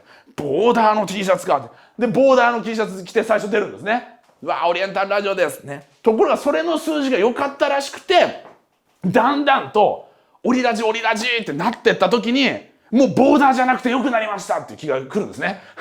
それ謎の歓喜でしかね。よっしゃボーダー脱げるぜって言ってボーダーを脱いだ日っていうのが僕の中ではそのエンタの中で非常にいい日だったんですけど、それでエンタのおかげもあってですね、うわーっと言って、他にももちろんいろんな番組出させてもらったんですけども、笑っていいとものレギュラーにここからなるんですね。で、ラジオもオールナイトニッポンあるが決まったりとかですね、ほんと1年目からものすごく恵まれたデビューになります。そしてそのままですね、うわーの勢いでもう吉本もですね、もうキングコングの次が現れたっていうね、そういう言い方なんですね。言ったらナインティナインさんとかね、ロンドンブーツさんとかね、そういう流れでですね、もう吉本がプッシュするエリートみたいな、キングコングね、もう若きニュースターね、キングコングね、すごい僕も見てて、うわーすげえ、あんなスターの売れ方する人たちいるんだっていう枠に入ったんですよ。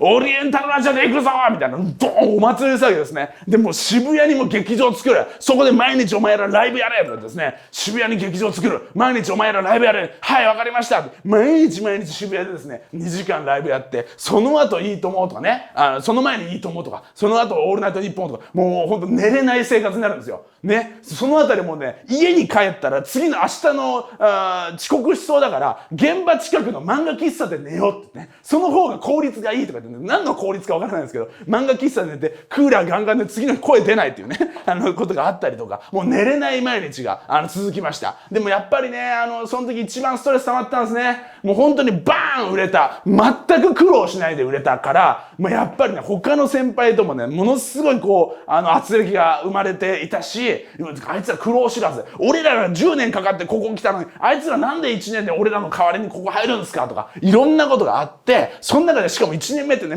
何もできないんですよ。本当にこの前まで大学生だった。そいつがちょっとね、キャッチーなネタ作ったっていうだけでここまでやっても、もう芸人さんの喋りってね、もうプロですから、全然違うんですよ。普通に喋ってて入れないし、もう全く叶わない。もう大声出そうが何しようが無理。笑いを取る空気感、周り全部なし。お客さんとの距離感も全くわからない。パニック状態でした。だから僕もこの時ね、ライブの時も、もう何回も暴れてるんですよ。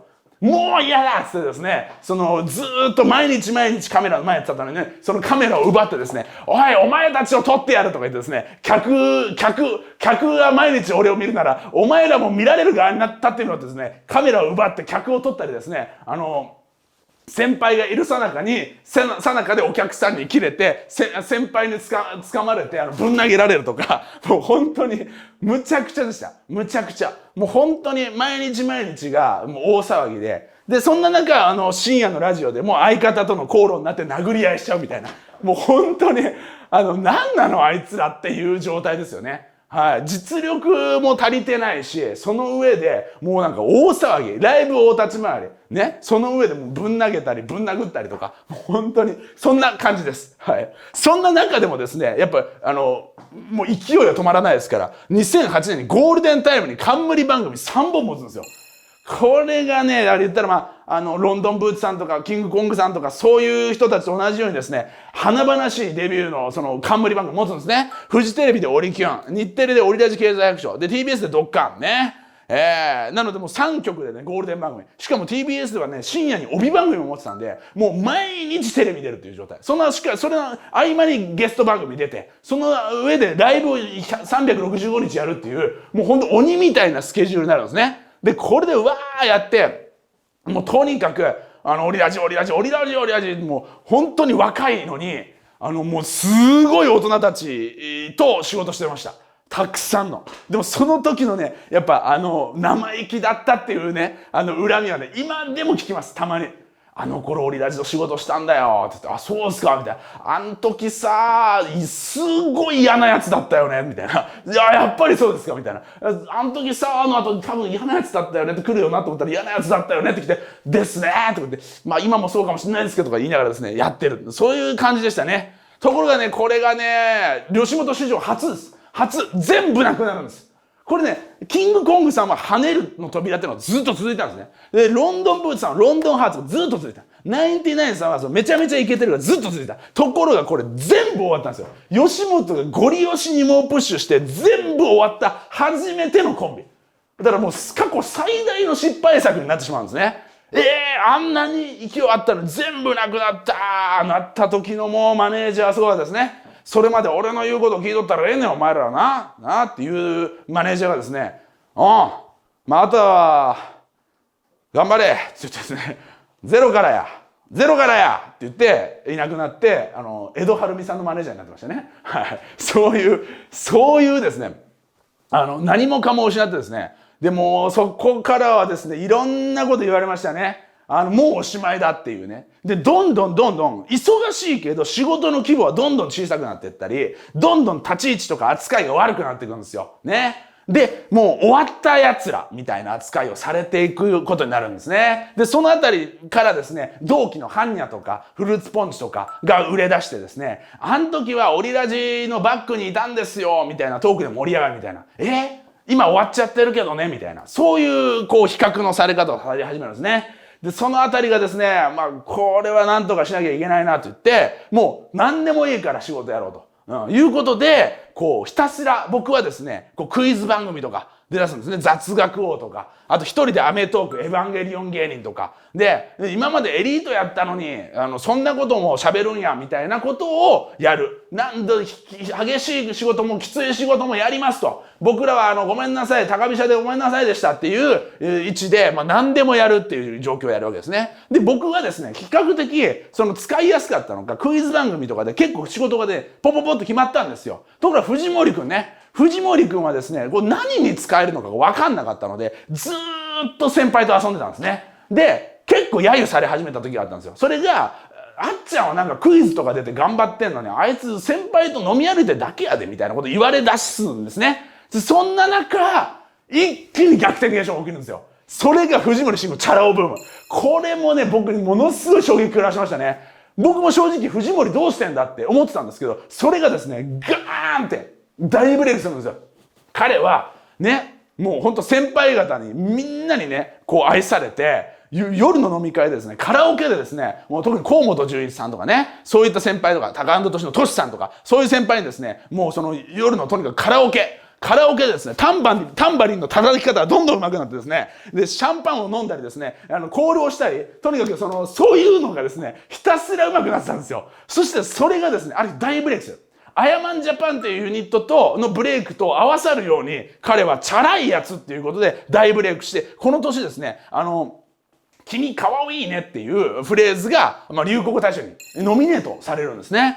この時が実はですね、すごく助かったんですよ。すごく助かったんですけど、すごいきつかったんですよ。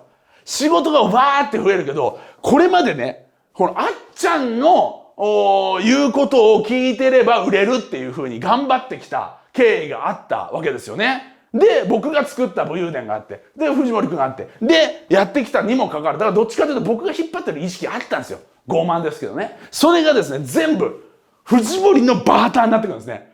この経験もすごいんですよ。っていう。今まで古文だと思ったやつのおかげで仕事が来るようになるわけですよ。どういうこと？これもね、すごい経験でした。はい。古文だと思ってたっておかしいですけどね。はい。すごい、言ったらそれぐらい上下関係があったんですよ。ね。そんな時から、バン大逆転して、もう、ほんで CM とかもね、藤森くんがメインで映ってて、隣にローラちゃんが映ってて、で、なんか、中田も出すみたいになってたけど、現場行ったら、顔が出ない役だったりするんですよ。顔が出ないで着ぐるみ着て踊るみたいな。もうね、辛くて、この時は。もうとにかく比較されるし、藤森ってもう先輩、ゲストで出ても何でも藤森。だからじゃない方になるわけですよね。藤森おもろいみたいな。で、チャラ男っていうものがもう大ブレイクして、その時はね、とにかく比較されるんで、キャンペーンとかもあるわけですよ。なんかカップ麺のキャンペーンとかでね。さあ、中田、藤森。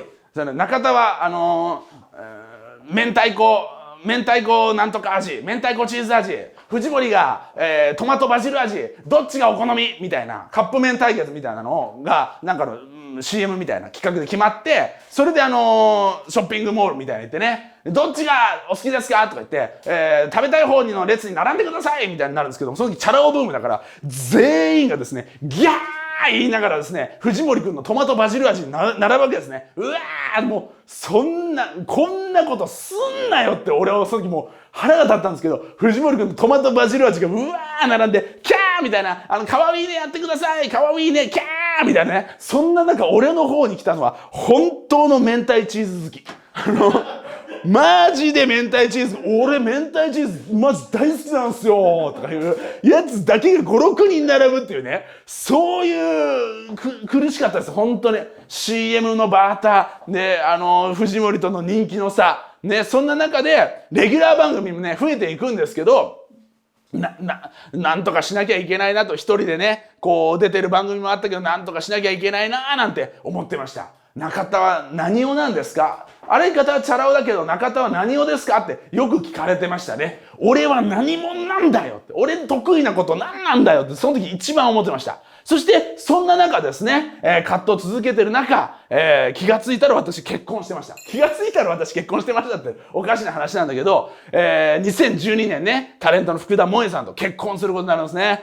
でもこの時のことを思い出すとね、激しくてね、もうとにかくもう毎日、もうチャラ男ブームの後でレギュラー番組も増えたりして、で、たくさん忙しくしてたんですよ。で、それも全部ハードワークでした。その時ヒルナンデスとか火曜サプライズとか、あと帰れま10とかね、よく出てたんですけど、もうね、ヒルナンデスとかもう一日中ロケなんですよ。もう地方のローカル線に行って、もうその駅中のグルメを何時間以内に食べなきゃいけないみたいな。もうグルメとハードね。もう走って一日中飯食う。今日、妻にも言うわけですね。今日はちょっとローカル線とか言ってですね。で、朝早く出てですね、バーって地方まで車で行って、そこからローカル線で早朝始まるんですよ。深夜行って。朝のだからもう4時とかにね、局入りして、そこから地方まで車で2時間行って、朝の6時の始発の、駅からですね、どうもーみたいな、さあ、石原良純さんと有岡くんと、そしてもう一人のゲストがニコルンですとか言って、それから今日から何時間始めるぞとかですね、7時間ぐらいずーっと走って飯食う、走って飯食う、走って飯食う、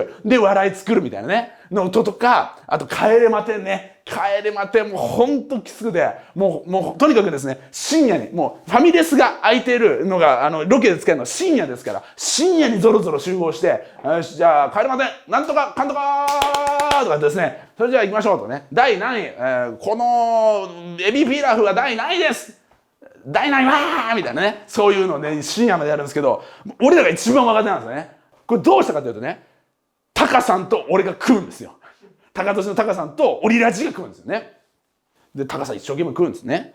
でそれでタカさんも腹いっぱいになったらそれが自動的に俺のとこ流れてくるんです。でそれを俺が食うんですね。でもう本当に夜中のね3時とか4時とか5時とか腹パンパンになってファミレスで寝ないで飯食い続けるって、これ医学的にどう真逆でしょ。人間が推奨してきた医学のやり方で、早めに寝ましょうね、夜は腹8分目で済ましましょうの真逆だよ。なんで朝まで飯腹パンパンに詰め込むのと、そういうのやってたんですよ。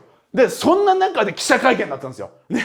だから朝まで帰れませんとかって朝の4時ぐらいに5時ぐらいにですね、コンプリートしましたとかって、今回はね、あっちゃんがね、ドリアをね、一人食いするって言ってね、あれで8位当てたからよかったね、ファインプレー。ファインプレーありがとうございますよね。ファインプレーって言うんですよ。一人食いファインプレーってなってね、これ俺自信あるから一人で食っちゃいますよっていうノリがなぜか喜ばれる時があって、体張ってるねなんてやってね、一人でね、もう夜中にそのドリア食ってね、腹パンパンでこんなってね、フラフラになってですね、それで記者会見行くんですよ、結婚式の。もう朝まで仕事した後ですね、吉本の本社の金屏風の前に座ってですね、顔パンパンの状態ですね、意識朦朧としてる中で、バシャーバシャーバシャーバシャー、うわバシャーバシャーバシャー、結婚式おめでとうございます、結婚発表ということでお願いします、はいありがとうございますとかで、さっきまでその帰れま10のやってたけどみたいな、こういう状態で朦朧としてね、してる状態で質問を聞いてもですね、全然答えが浮かばないんですね。寝てなくて腹パンパンだから、プロポーズのことはお互いどうだったんですか、とか言って。で、したら妻がね、こういう感じでした。で、あとは何とかですかこういう感じでした。鼻から尻に敷かれてますね、みたいなね。いや、違う、朦朧としてるんです。帰れてないんですね。ずっと帰れてないんです。そういう状態でした。だから、まあ、ずっとね、この激しい戦いをやってきたんですね。で、その中、結婚して、子供も生まれるんですね。だからもう本当に大変でした。毎日もう本当に帰れないで、もうロケばっかりで、そんな中で子供も生まれて、妻も大変。僕ももうほとんど休みなし。もう毎日仕事、毎日ロケ。もうくったくたの状態で家帰るみたいな。で、何もできないみたいな。そんな中で、このままでいいのかなみたいなね。レギュラーは増えたし、仕事も安定して家庭も持った。でもこのままでいいのかって。夢叶ってんのかって、こうでしたね。夢叶えたいなぁ。なんだったっけ俺何のためにお笑い芸人になったんだっけって思ったんですよ。なんで俺お笑い芸人になったんだっけそうだ俺、ダウンタウンさんとか、トンネルズさんみたいに、お笑いのスターになりたかったんだよなーって思って、やっぱやってたんですよね。いい時代があったわけですよね。野猿とか H ジャングル WithT とかなんかお笑い芸人だけど歌も歌うみたいなああいうのかっこいいじゃんね。あれやってみたいっていう気持ちね。がぐーっとあってですね、それと同時にですね、音楽番組ずっとやってた時にアーティストってかっこいいなって思ったんですよ。芸人はねずっとライブでもちろん4、500人のお客さん笑わせるんだけども、アーティストってもうバーンって売れたら1万人とかの前でお客さんやるんですよ。かっこいいってね。昔の芸人さんはそういう音楽とかヒットさせてバーンってやってたじゃん。俺もアーティストみたいになりたい。その中でも一番衝撃的だったのは3代目 JSOULBROTHERS。3代目 JSOULBROTHERS のガンちゃんが僕らのやってるCS の、ミュージックオン TV っていうところのゲスト来てくれたんですよ。で、まだ流星が大ブレイクする前、ね、今度出す新曲は流星って言うんですよ。ね、こういうダンスがあるんですなんて言って、そうなんだ、じゃあ教えてくださいって言われて、3人でやって、かっこいいですねなんて言って、それが大ブレイクするんですね。うわー、大ブレイクしたすげえ !3 代目 JSOUL かっこいい俺、あれやりてーって思ったんですね。3代目 JSOULBROTHERS みたいになりてーって思ってですね、それで弟に電話するんですよ。ね、弟がダンサーやってるんですね。もう使えるもんは何でも使え。いいか何でも使うんだよ。もう、あとは弟がダンサーやってるともあるだろうね。弟はダンサーとしてテレビにちょこちょこ出だしてたんです。で、その弟に言って、いいかね、3代目 JSOULBROTHERS を作りたいだからやってくれって言うんですね。分かった兄貴ってね。何が分かったのか分かんないですけど、その時分かった兄貴って言ってくれなかったらやばかったですね。お前はちょっと寝た方がいいわ兄貴とかって言われたら、あれなんですけど、やりたいんだってね。俺はレギュラー番組もあるし、結婚もして家庭も持ったけど、なんかまだ夢叶えてる気しないんだよってね。なんかぶち上げたいから、レディフィッシュ、ね、レディフィッシュってまだその時名前決まってないんですけど、弟に頼んでダンサー、ね、パフォーマーを4人集めてもらいました。ね、フィッシュボーイ、ね、翔平、ね、リヒト、そしてシン、ね、4人、ね、もうすごいプロのダンサー集めてもらってですね、で、相方と僕が歌うっていうね、3代目 JSOULシフトだったんです、最初。だからパーフェクトヒューマンって1曲目じゃないんですよ。ね、最初はですね、僕と藤森くんが真ん中で歌うっていうね、で、横で4人が踊るっていう、そういうスタイルでやってたんですよ。ね。ところがこれがうまくいかなかったんですね。これがうまくいかなかった。なんでかというとね、どうしてもね、僕の歌がね、いまいちハマんなかったんですよ。藤森くんがね、こう、歌ってる。で、僕が歌う。でもなんかね、なんか違うなって俺言うわけですよ。なんか違うなね。なんだろうな。ね。藤森くんが歌ってる時はですね、まだなんかいいんですよ。レコーディングの時のですね、プロデューサーとかも反応はいいんですよ。いいですね、藤森さん、ね、いいですよ、藤森さん。ああ、そんな声まで出ますか。はい、ありがとうございます。とか言ってね、俺がね、歌った後はですね、はい、なんとかしますって言われるんですね。なんとかしますっていうね。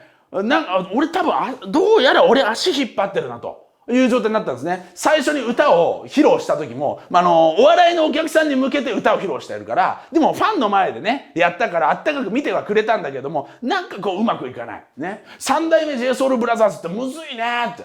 あれってやっぱ真ん中の2人が2人ともうまいんだね、なんですよね。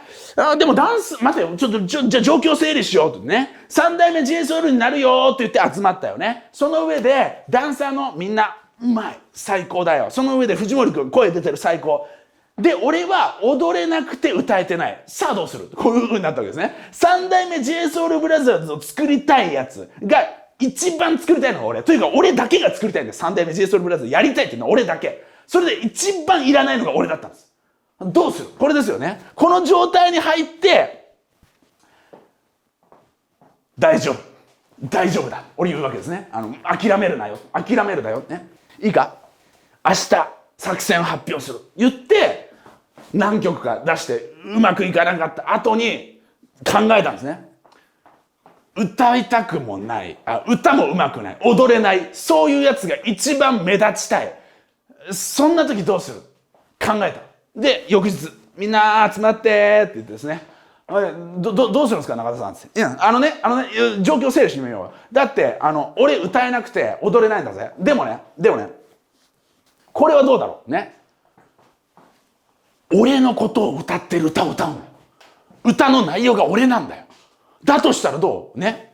歌の内容は、俺のことを歌ってるだけだとしたらどうどういうことですか？いや、だからさ、藤森が歌ってるだろ？その横に俺いるだけだったら邪魔だろ？それ分かるんだよ。だってもう邪魔じゃん。立ってるだけなんて邪魔だろ？だけど、もし藤森が歌ってるのが、俺の歌だったら、だからどういう意味ですか？いや、だからさ、俺が本人がここにいるって感じになるだろう。そいつがこいつっていう状態になるんだよ。いる意味になるんだよ。で俺の歌を歌うの。でも分かってるよ。もちろんずっといたら飽きるよな。出落ちなんだから飽きるよな。だから最初はいないんだよ。サビの時は隠れてんだよ。サビ前は隠れてる。ね、最初は藤森君まず歌ってる。ね、前で歌ってる。で、そこでみんな踊っててくれよ。かっこよく決めてくれよな。そしたら、俺後ろに隠れてるから。もう存在感消してっから、後ろ向いて。もう完全に後ろ向いて存在感消してっから。で、その上で、藤森さ、いい感じでラップ決めてくれよ。その上で、サビ来ましたーってなったら交代してくれ。そしたら俺が出るから。で、その間だよ。もちろん分かってるよ。俺が出てもサビ結構長いから、こいつなんで出てきたんだっけってすぐ忘れるよな、お客さん。だから、俺が出てきた後、サビの間中、俺の名前を呼んでてくれ。中田ってもうとにかく俺の名前をこうやって呼んでんだよ。中田っつったらさ、したら中田の歌だから俺が前出てるよっての分かるだろな。それをもう何かやってりゃいいんだよ。何かやってりゃよな。それでできるんだよ。まずは藤森歌うね。そいつが中田でした。中田ってやりゃいいだろ。そしたらいけるから。よし、やってみよう。これがパーフェクトヒューマンなんです。I'm a perfect human. なんとかやってみる。で、これをね、自分たちの番組持ってないから、なんとか人の番組出てやんなきゃって言って、演芸グランドスラムっていうネタ番組に持ってくるんですね。で、演芸グランドスラムのプロデューサーは、久しぶりにオリラジ出てくれる、ありがとうねーってね、武勇伝やってくれよとか言われて、武勇伝っすかって。まだ武勇伝っすか。10年ぶりにさ、武勇伝やってよなんて言われて、いや武勇伝、ね、いいんですけど、新曲あるんですよ。ね、パーフェクトヒューマンって曲ができたんですよ。いや、でも武勇伝はやってほしいよねって言って、わかりました。武勇伝もやりますけど、武勇伝ちょっとやったら、パーフェクトヒューマンっていう新曲やらせてくださいって。いや、まあ、でも、いいんじゃない武勇伝だけで。いや、もうそこも押し問答して、俺もカチャカチャやって、これで見せられなかったらもうおしまいなんだよっつってね。こんだけやって、もうなんとかダマくらかしてね、なんとか出ればいいんだからっつってね。だって演芸グランドスラムでそのね、プロデューサーのね、矢吹さんって人、ほんと演芸好きなんですよ。演芸が好きで漫才とかコントを大事にしたいから、そういうのを番組作ったんだ。演芸が大好きな人なのに、演芸やらないっていうやつがいるんですよ。だから絶対俺の本当の考えを聞いたら、こいつただただ音楽やりて三代目 JSOULBROTHERS ブラザーになりたいんですというやつと、演芸を盛り上げたいやつがもうほこたてなんですよ。もう絶対に演芸を盛り上げたいやつと、絶対に演芸じゃないことをしたいやつがもうぶち当たって、ここでダメだって言われたら、俺も作ってもライブでお披露目しておしまいだからとカチャカチャ言いながらですね、カチャカチャ言いながらですね、いや、絶対なんとかなりますから。これ披露したら、日本があっと言いますよ。本当に日本があっと言います。とんでもないことになります。俺を信じてください。もうこれでダメならもう僕なんか二度と使わなくていい。だからやってください。本当にすごいことになりますから。もうむちゃくちゃ言いました。むちゃくちゃ言って、そんだけ言うんだったらまあ、でも武勇伝はちゃんとやってくれよって言ってですね、武勇伝やるんですね、最初。演芸グランドナイナイさんがいてね、で武勇伝やるんですよ。バーやって。で、武勇伝、これはだから僕の中で申し訳の武勇伝なんですよ。そのプロデューサーの手前の武勇伝の後に、パーフェクトヒューマンを披露するんですね。それを僕ね、箱根にね、家族で旅行行ってた時にですね、ちょうど、今日オンエアだとかって見るんですね。見てですね、どうなるかなと思ってね。そしたら SNS がね、爆発するんですね。なんかバズってる。ほら、なんかバズってるよ。妻に。なんかバズってるぞ、ほら。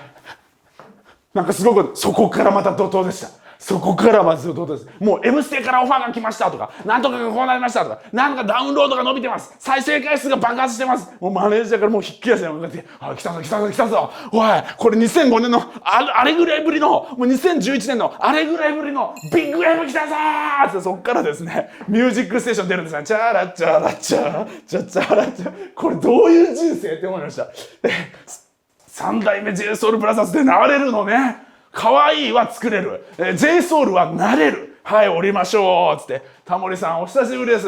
お久しぶりだったんですよ。笑っていいともクビになってますから。笑っていいともクビになってヒルナンデスにコンバートしたっていう裏切りのオリエンタルラジオが、ついにタモリさんの前にお目見えしたのが、なんとミュージックステーションだったっていうね。そのミュージックステーション、お久しぶりです、タモリさんなんてですね、オリエンタルラジオ帰ってまいりました。レディオフィッシュとしてですね。で、パーフェクトヒューマンやる。これはもうあの1年はもう、すごい熱気でしたね。もうとにかくひっきりなし、もう番組もオファー出てくれ出てくれになってたんですけど、もうこの時のね、忙しすぎる記憶もあるから、もうオファーも断り、いや、もうそれは出ません。それはごめんなさいとか言いながら、もうまた調子こいてるぞ、天狗だとか言われながらですね、いや、もうあんなに消費されるのはいいんだ。俺は出たいように出るんだ。そして紅白出たいんだってね。紅白まで繋ぎたい。でもこれ一個問題があった。ブレイクしたのが1月だったんですよ。ね、1月から2月、3月ずーなった。でも、1月、翌12月まで持つか？ブレイクは半年が大体だったんですね。だから下半期に売れてる曲が一番紅白に出やすいんですよ。持たないって言われたんですね。梅雨あたりで。オリラジは、紅白まで持たないって言われてですね、なんとか持たせるんだって言ってですね、その年にですね、もうとんでもない数の曲出すんですよ。新曲こんな作ってますからとか言って、もう投げろ、全部投げろって。いいか、1週間に1曲作るんだよ。無理です。無理じゃない。やるんだよ。番組にもうぶち込むんだよ。CD をとにかく焼くんだよ。曲作れよ。できるだろ。俺は歌詞1日で書く。トラックをとにかく作れ。トラックを作れるやつ何人も揃えるんだ。バー並べ。わー全部曲作れ。100送ってきた。俺が全部歌詞書く。俺が全部1日で歌詞書くから。うわーとかって大騒ぎして。振りはもうできませんじゃない。もう何でもいいから踊るんだよ。動くんだよ。もう俺がサビのところ変な動きするからそれかっこよくしてくれよとかってね。もう大騒ぎしてですね。で、楽曲やりました。もうサマーソニックも出ましたね。サマーソニックすごいですよ。ね。もうブワー海岸線が向こう見えてね。それでサマソニなんとかステージですみたいな。そのなんとかステージでかいんですよ。何千人も入るね。もうわかんない。それぐらいのところね。そこでレディオフィッシュ出ますよ。夏、もう真夏暑かった。サマソニだっつって。昔はネタの小ステージでちょっと出たことがあるサマソニにこの曲で出るんだって。レディオフィッシュ来るぞって。パーフェクトヒューマンだって。うわーって。入場制限かかりましたって。レディオフィッシュのもう入れませんって。ちょっとでかい野外のステージ入場制限入ったぞとかって夏までうわーやって。それでうわーすごい。もうこれはやったぞ。今年もらったぞ。思いきや夏に現れるんですよ。ピコ太郎なんですよ。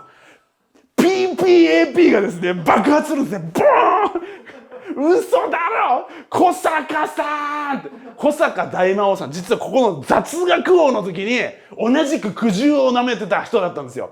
実はさあ、今回のゲストはとか言ってね、もちろん伊集院光さんがね、もうほんと鎮座してて、もうインテリですよね。そんな中でもう大ブレイクしてたの、その時ブレイクしてたのは後藤さん。フットの後藤さんがもうね、スマートツッコミっつって、もう大ブレイクしてて、もう雑学王でも一番笑い取ってたんですよ。そんな中で爆笑さんと仲のいい、本当は実力がある苦労人として小坂大魔王さんがブッキングされてて、で、爆笑さんも目かけてるオリエンタルラジオね、ゆかりがあったんで。だけど今ね、ブレイクしたけども落ちて、そこからあっちゃんもう一回再起できるかっていう中田。ね。でもやっぱり僕なんかは当てなきゃいけないんですよ。どうしても伊集院さんに勝たないと、目立てないわけですよ。笑いでも後藤さんに勝てないから、もうなんとか当てなきゃっつってやっていくわけですね。で、小坂さんは小坂さんで、やっぱり笑い取んなきゃっつってやっていくわけですね。でもそんな中でですね、今日の収録、どうでしたねとか言いながらですね、小坂さんと俺ちょっと仲良くなってたんですよね。それで小坂さんと一緒に服買いに行ったりご飯食べに行ったりして、僕は小坂さんのライブを見に行くようになったんですよ。でこのレディオフィッシュの前の年にですね、小坂さんの単独ライブ見に行ったんですよ。恵比寿までね、小坂さん見に来ましたよとか言ってですね、そこでやってたのが PPAP だったんですよ。僕はその一日やった中で一番面白いと思ったんですよ。 PPAP めっちゃ面白いですね。あれなんすか、ペンパイナポワッポペンってめちゃくちゃ面白いじゃないですか言ってた。その小坂さんがなんとパーフェクトヒューマンブレイクした時に PPAP ブレイクしてるんですよ。海外のなんていうジャスティン・ビーバーねジャスティン・ビーバーがいいでしたっていう嘘だろっていう状態でバーンブレイクして、ペンパイナッポーアッポーペンがブレイクして、はいレディオフィッシュ終わりましたになりたくなかったから、無理やりPPAP を認めないとか、謎のピコ太郎は俺たちより後輩だとか謎の喧嘩を売り始めて、なんとかバトルにしてったんですね。PPAP と一触即発みたいな。それでなんとかこれでもう PPAP に抱き合わせも何でも喧嘩してでもいいから、とにかく紅白出ろってなって、紅白出させてくれって、紅白出たいんだよ。いや、だってジャングル、H ジャングル with T だってやっぱビッグになった芸人みんな紅白出てんだよ。紅白出てんだよ。紅白なんとか、この野郎ピコだろとか言ってですね、大騒ぎして、結果、紅白決まりましたなるんですね。紅白決まってらっしゃーってなって、紅白実際出たんですね。いや、NHK ホール、本当に素晴らしかったんですね。もう何の映像にももちろん残ってないですよ。YouTube にも残ってない、権利厳しいからね。だけど、本当にね、もう舞台に出れるって国民的じゃないですか。ね。もちろんジャニーズの人とかって出慣れてるから、結構余裕な顔をしてたりするんですよ、ジャニーズの人とかはね。だけど、もう俺たちの人は一生に一度あるかないかだから本当に感慨深くて、それでもう本当にスタジオでね、もう年はだから恋ダンスね。恋ダンスと全然前世。ね。もうそういうもう華々うわー星野源だとかね。星野源さんだ。もうあっちはラッドウィンプスだ。もううわーなってね、こんないい年はなかったっつって。で、もう壁の向こうでセッティングですみたいな。で、俺はもう金ピカの衣装でね、豊臣秀吉を模したですね、豊臣、どういう人生だからどういう人生やねん。豊臣秀吉のね、兜につけてあるね、こんなですね、日光の光をね、さんさんとしたような兜を模した背中に背負って、日輪を背中に背負ってですね、真っ金金のですね、衣装を着てですね、それで出るんですね。こうやって椅子に座りながら、バーン中田って出てくるんですね。その時のもう光が眩しすぎて、もう意識飛ぶんじゃないかっていうぐらい、もう光にね、圧があるんですよ。ブワーすごい光と圧の中ですね、うわー出てって、それもほんと一瞬のステージ。でも本当にね、レディオフィッシュ、アーティスト活動ってね、本当にね、やってみて分かったんですけど、後遺症がすごいんですよ。アーティストって、すごい光浴びるでしょ。すごいお客さんの前でやるでしょ。もうね、脳が焼けるんですよ。ガーって。だからもう眠れないんですよ。バックン言って。だからアーティストの人で、結構ね、精神的に異常をきたしちゃう人とかっているじゃないですか。わかる。爆音と熱狂のもうど真ん中にいるって、もうそれぐらい精神的に来るんですね。それでもうパーフェクトヒューマンだとか言ってバーン浴びてうわーなって、で相方とかね、そのレディーフィッシュのメンバーはそのまま勢いで年末から正月にかけてハワイに行ってバケーションしてファーってやってたんですって。ところがこの1月俺第2子が生まれるんですよ。で、どうしても里帰りして出産したいっていう妻がいてですね、その娘もまだね、だから3歳。ね、そんな中、息子が生まれるって言って、岩手で産むって言ってですね、その紅白が終わってバーンなって、今年の1年はどうでしたか、ね、最高でしたありがとうございましたレディーフィッシュさん来年も頑張ってくださいありがとうございますわーなって新幹線乗って真っ白な岩手行くんですね。もう心臓バックバックいってて、バックンいってるのが真っ白な雪景色になって、岩手のその盛岡の駅に着いた時にですね、もうシーンとしてもうしんしんと降り積もる雪の中、もうその温度差で脳が焼け溶けそうになってるんです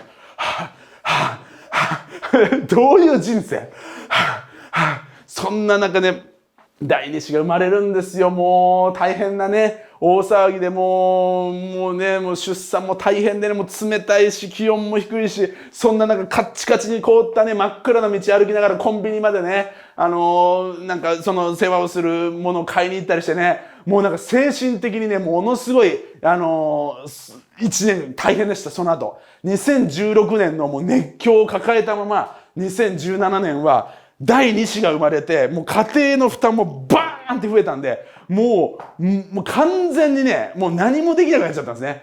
もう、これ無理だ。精神的にも体力的にも無理だっていう状態が2017年でしたね。で、そんな中ですね、もう責任感だけは、ものすごい、高くなって、もう、今年はどうしてくれるんですか、レディオフィッシュ。今年の曲は何ですかとか言われながら、もうそんなに毎年ヒット曲出せるわけねえだろ、この野郎。おいっつって。ね。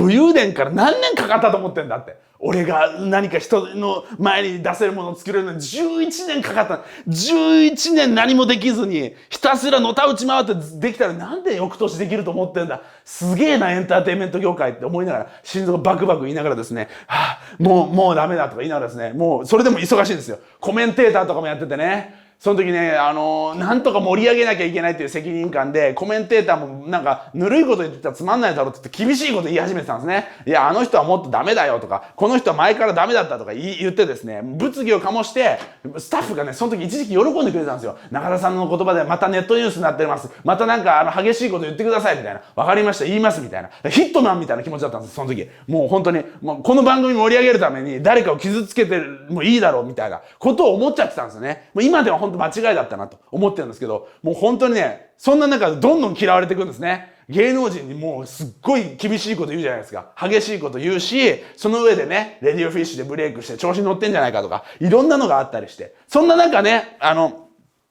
いろんな人にね、いやでもレディオフィッシュなんて面白くなかったっていう風な言われ方もするんですね。すごい立場のある人だから面白くないじゃんあんなのっていう風に言われたりして、僕もですね、言い返してしまったりして、孤立しちゃうんですね。で、気がついたらですね、ブレイクの翌年に一番どうしていいか分かんなくなっちゃうんですよ。これで順調になるって思ってたのに何もできなくなっちゃうんですね。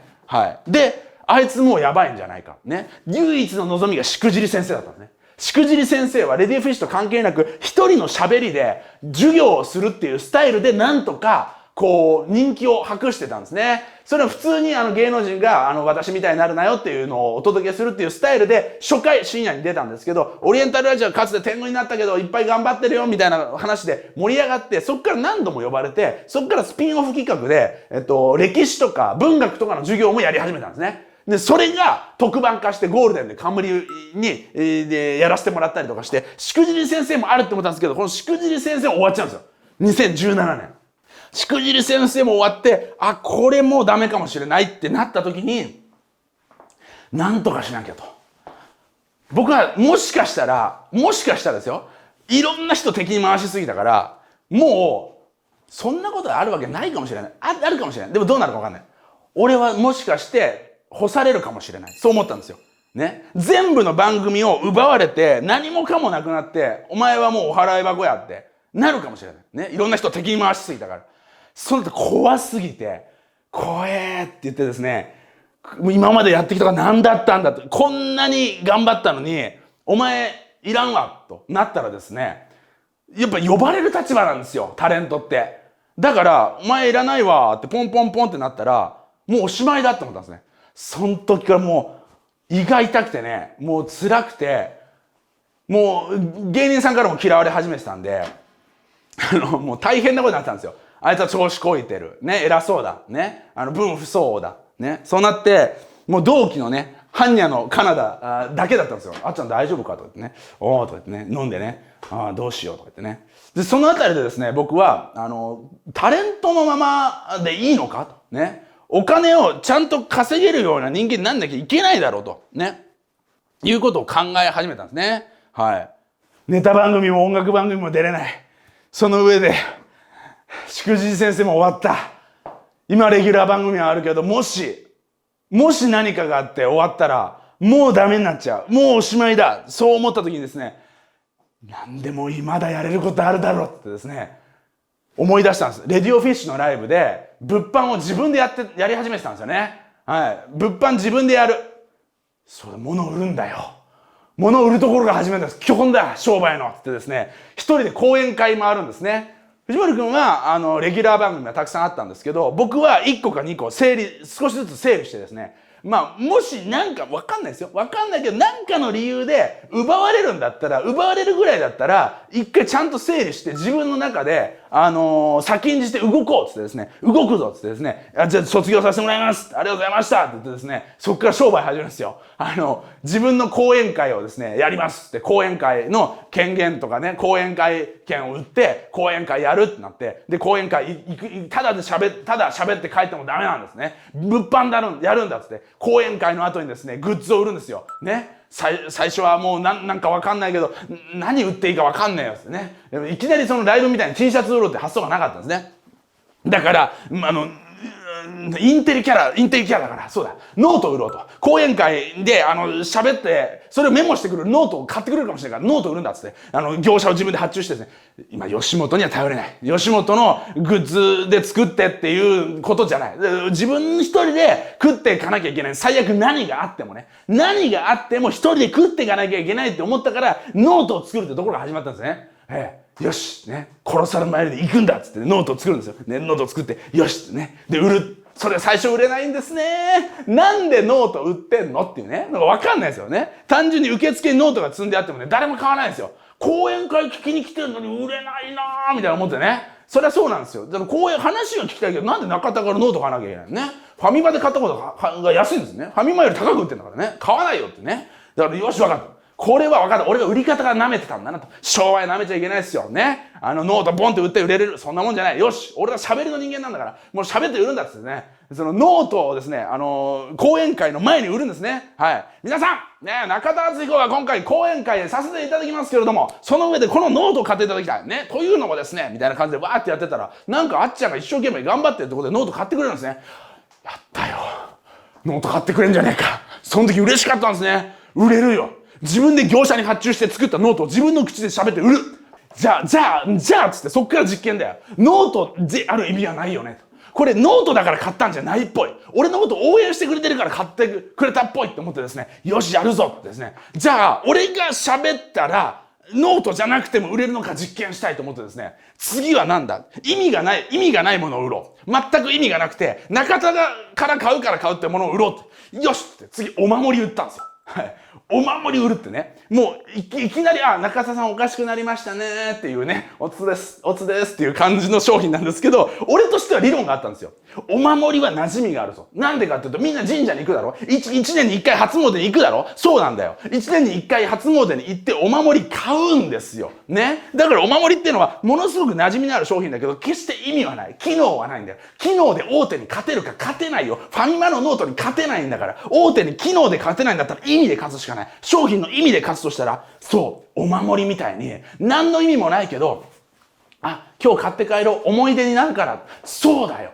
あれは、機能があるかじゃなくて、思い出になるから買ってんだよね。だって、初詣行って、その時の、晴れてたなとか、今年就職頑張るぞとか、進学頑張るぞって言った気持ちを思い出すために買うんじゃないですか。ね、あれが機能商品だとしたら、だってね、受験守りで受験落ちたやつがね、退去してね、神主を縛り上げるわけですよね。おい、この野郎みたいな。落ちたじゃねえか、お前。これを返品しろみたいなね。これは消費者庁に訴えるみたいな。この受験守りは聞きませんって、消費者庁に訴えるっていうやつとかね、交通事故にやったやつがね、交通守り持ってね、お前引いてやるぞ、この野郎とかって言ってくるかもしれない。だけど、そうならないのはみんな意味の商品だって分かってるからだ。それをやるんだよって言ってですね、お守りを大量発注するんでね。はい、お守り、2000個くださいって言ってね、2000個売ってやるぞ、この野郎ってね。お守り2000個編が始まるんですね。お守り2000個売ってやるぞ、この野郎ってね。たとえ全部の番組でなくなってもな、俺は俺の手でお守りを2000個売って家族を養うんだよって言ってですね、お守り2000個編が始まるんですね。それでですね、講演会を始めるんですよ。もう講演会にですね、お守りはね、いいんですよ。なんでかって軽いんですよ。もうノート重たくてね、スーツケースパンパンになったんですよ。で、お守りは軽いから、これで今日のね、お客さん全員500人が買ってもこれでの紙袋でいいですよとか言ってですね、リュックに入りますとか言ってね、お守り300個持ってですね、講演会に行ってですね、皆さんね、僕の話を聞いてくださいって、レディオフィッシュはこうで、ああでこうで、ああでこうで、そしてね、今、物販頑張ってますんでね。この後、お守りを売りたいと思いますね。お守りを皆さん買うのなんて買うわけないって思うじゃないですか。皆さん、お守りなんて買うわけない。そう思う。だけど、どうですか？お守りって機能ですか？意味ですよね。じゃあ、今日ね、皆さんがね、ご利益だと思うものっていうのは今日ありませんか？例えば今日、中田が一生懸命頑張ってた、汗びっしょり頑張ってた、そんな中田の頑張り、ね、思い出して、あいつもあんな風に必死に生きてんだから私も頑張ろうっていうことをきっとカバンの中に放り込んどいた、今日買ったお守りが思い出させてくれると思うんです。だとしたらその一つの気持ちはご利益だとは言えませんか？さあ販売開始しますって言ったらですね、ブワーってなるんですね。うわ、お守りください、お守りください、お守りください。僕はもう興奮で鼻血が出そうでした。ここんなに俺のお守り売れるんだ。お守りこんな売れるんだって言って、もう鼻血が出そうになりながらですね、お守りありがとうございます。お守りありがとうございますとか言ってですね、これで、もし、もう全部の番組ね、なくなって、お前なんてお払い箱だ、タレントとしてはお前おしまいだって言っても、俺は一生お守りと講演会で家族を養うのであるとか言ってですね、そのお守り売り始めるんですね。うわーやってたらですね、そしたら、物販だんだん慣れてきですね、ネットショップも開設するんですね。で、ネットショップにはですね、いろいろ商品も作るんですよ。ボールペンとか、じゃあバッジとか、ピンバッジだろ、ボールペンだろ、あとなんか作れるもんはないか。とにかく軽いものだ。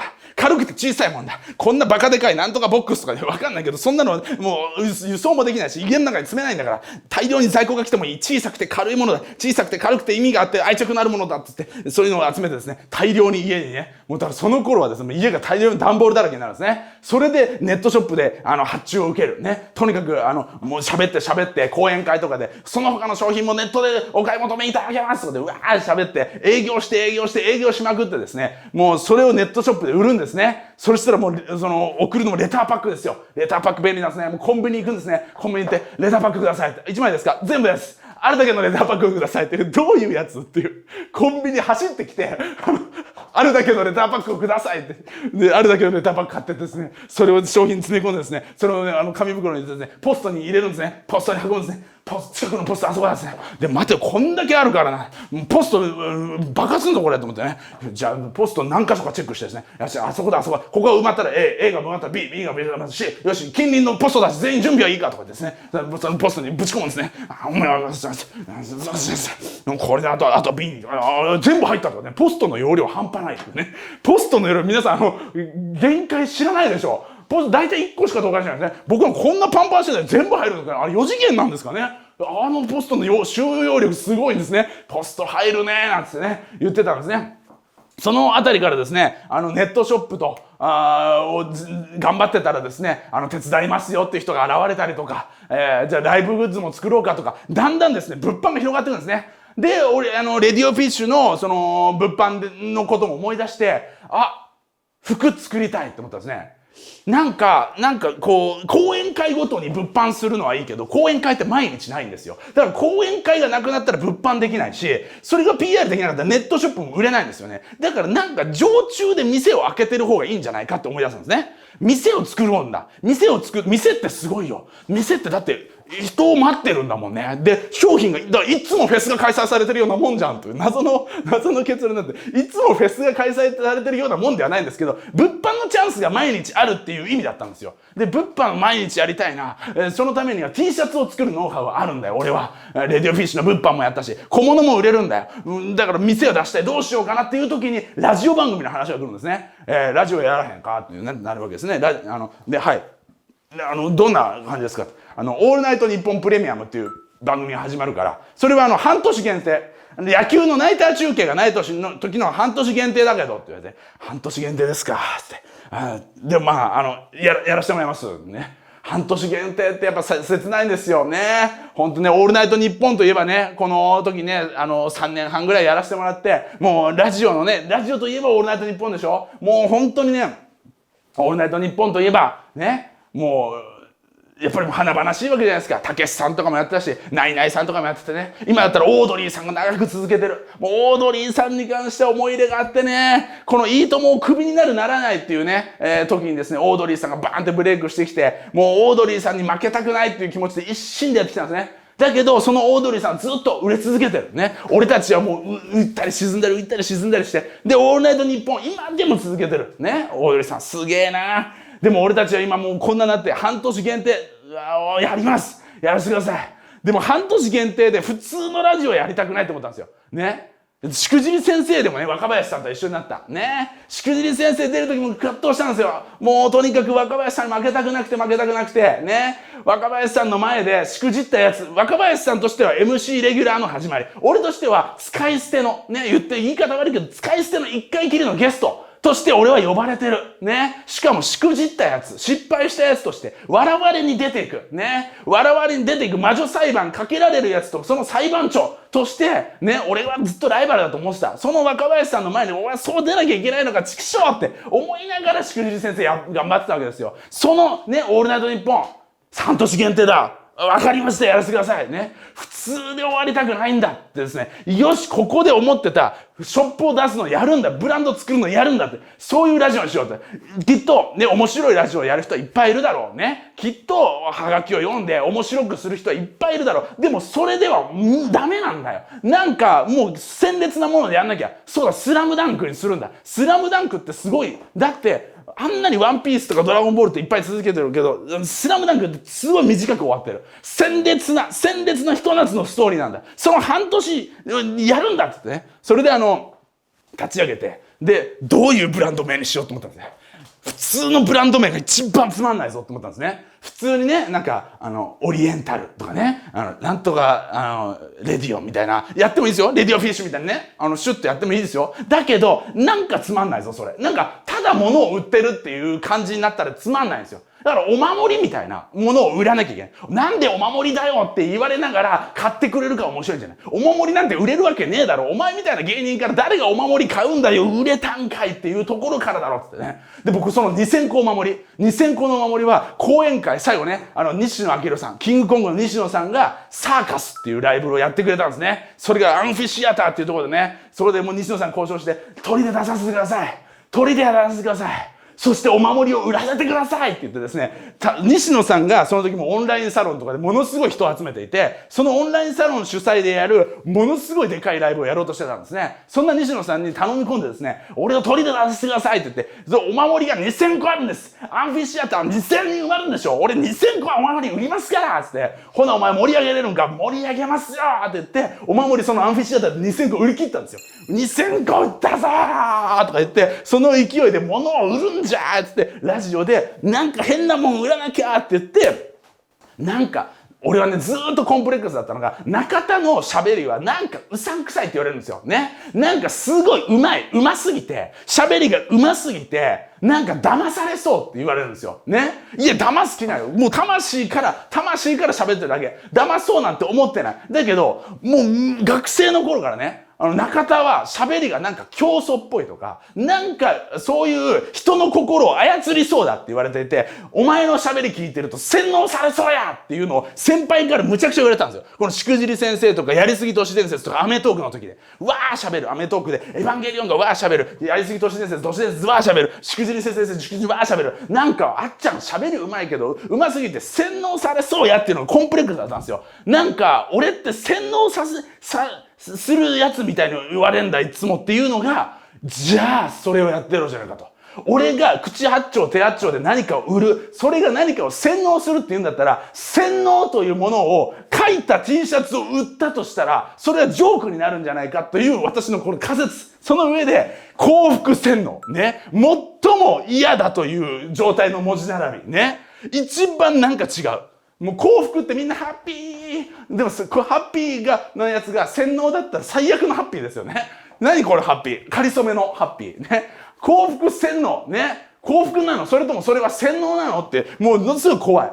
ね。もうなんだったらそのヤンキーとかのさ特攻服の方が怖くないよね。よろしくとかね。I love you って書いてくれてる方が、頑張ってってなるわけじゃないですか。なのに幸福洗脳って書いてあったら、ちょっとってなるわけですよね。そういうものを売るんだって言ってですね、そのショップを立ち上げるわけですね。幸福洗脳っていう。で、それをガーンってデカデカとね、もうシュプリームみたいにね、もう逃げ場のない、もうジャケット着ちゃって見えちゃうんだから。ジャケット着ちゃって見えちゃうんだよ。もう何着たって見えちゃうんだからね。はい、そういうところに置いてですね、これを売るんだって言ってラジオ始めるんですね。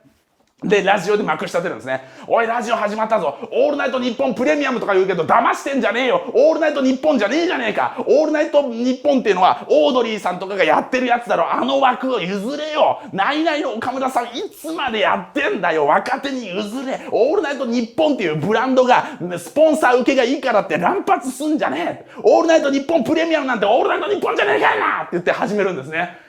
この枠は半年しかもらえなかったんだ俺はって。俺はそういう立場に今ある。だけどな、俺は面白いことやりたい。鮮烈なスラムダンクみたいなラジオやるから聞いててくれ。俺が何やると思う？俺は今ね、服作ったんだよ。アパレルショップを出すって言うんだよ。おい、ちょっと待ってよと。わかるぜ。ローラとかニコルンだったらわかるよな。ニコロンみたいなね。ローラのなんとかみたいなね。そういうブランド出すのはわかる。俺はローラでもなければニコロンでもね、なんでもない。ただの男の芸人だ。そいつが T シャツを出す。その T シャツのブランド名がなんだ？幸福洗脳だよ。おいおい舐めるなよ、オリエンタルラジオだって15年やってきたんだぜ。これまでのファンが続いてるんだから、もう熱心なファンがその幸福洗脳だろうが何だろうが買うって思うだろ。昨日ネットショップをオープンした。わかるか？まだ1枚も売れてないんだ。15年来のファン何してる？空気読んでる場合か？おい、震え上がってる場合か？お前たちが震え上がってたら俺が震え上がって死ぬことになるぞ。震え上がってんじゃねえ。1枚目を今買うんだよ。今って言ってですね、ラジオを初回始めるんですね。そしたらですね、ブワー売れるんですね。その時正直な話、まだ商品できてなかったんですよ。できてないにもかかわらず、お前ら買えバカ野郎って言って、発注が殺到したんですね。うわー来てですね、スタッフがですね、すごい発注が来てますって言って、バカ野郎早く作れこの野郎とか言ってですね、T シャツをそこから作り始めるんですね。まだ何にもね、もうコストをね、かけずに作ろうと思ったからね、最初はですね、プリントをするの、極限までコストをカットしたら、お前、プリントを手ですればいいんじゃないかとかですね、手でするんですけどね、うまくいかないですね。また滲んじゃいました。お前、バカ野郎みたいな。何枚無駄にしてんだ、この野郎。お前、染みついちゃってんじゃないか、この野郎って。おい、これだったらお前、機械で頼んだ方がまだコストが安いよとか言いながらですね、最初手ですったりして、間に合わねえじゃねえかとか言って、おい、早くしろよラジオであんだけ言っちゃったんだからさ、発注がすごいんだ今とか言ってですね、もう T シャツこんなだっつってね、もうわかりません何が幸福だかわかりませんとか言って、T シャツこんなスピードで作れませんとか言ってですね、おいおいとか言ってですね、それで一回バーって売れたんですね。で、2回目の放送で、また売れたぞこの野郎とか言ってね、また買ってくれよなとか言って、でもこのまま半年持たないと思ったんですね。半年持たねえぞこのラジオ。どうすんだっつってね。よし、もう店出すしかない。もうすぐ店出すしかないっつって、すぐ不動産に連絡してですね、おい、何でもいいから物件何個か見せてくださいっつって、バーン見てですね、つって、夜だったんですよ。時間ないから、夜見て、ここでいいです。ここで決めますってね。で、翌朝見に行ったら住宅街の中だったんですね。閑静な住宅街だな、おいっつって。こんなとこ人来ねえじゃねえかとか言って。中田さんが決めたんじゃないですか。夜だったから分かんないんだよ、若野郎。タクシーで移動してよとか言って。まあいいや、やるぞとか言ってですね、閑静な住宅街ですね、幸福洗脳っていう看板が出だしてですね、近所からざわつき出して、何なんですかみたいな。大丈夫ですか本当にとか言って。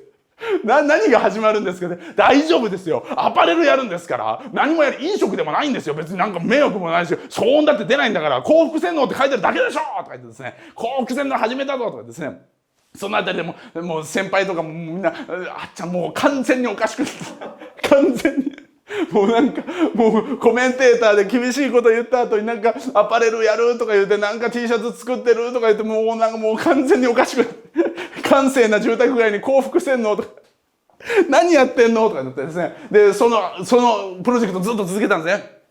で、ラジオが半年で終わるんですよ。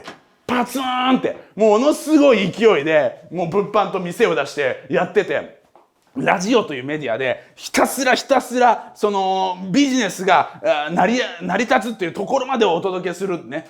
人間が必死で物を売る。営業ってのは何なんだっていうね、魂だっていうことをやったラジオが半年で本当に予告通り終わるんですよ。パチンって。それが2019年の4月です。終わった。俺の商品が終わった。そしたら客がパッと少なくなるわけですよ。ラジオでそれまで来てたお客さんが広告力がなくなったことによって一気に来なくなるわけですよ。うわー、俺は眠れなくなる。うわー、朝起きて、それまでもう乃木坂の閑静な住宅街に店を出した。で、それで革ジャンまで売って、もう1000万のもの売って、もう何もかもやったけど、もう客来ない。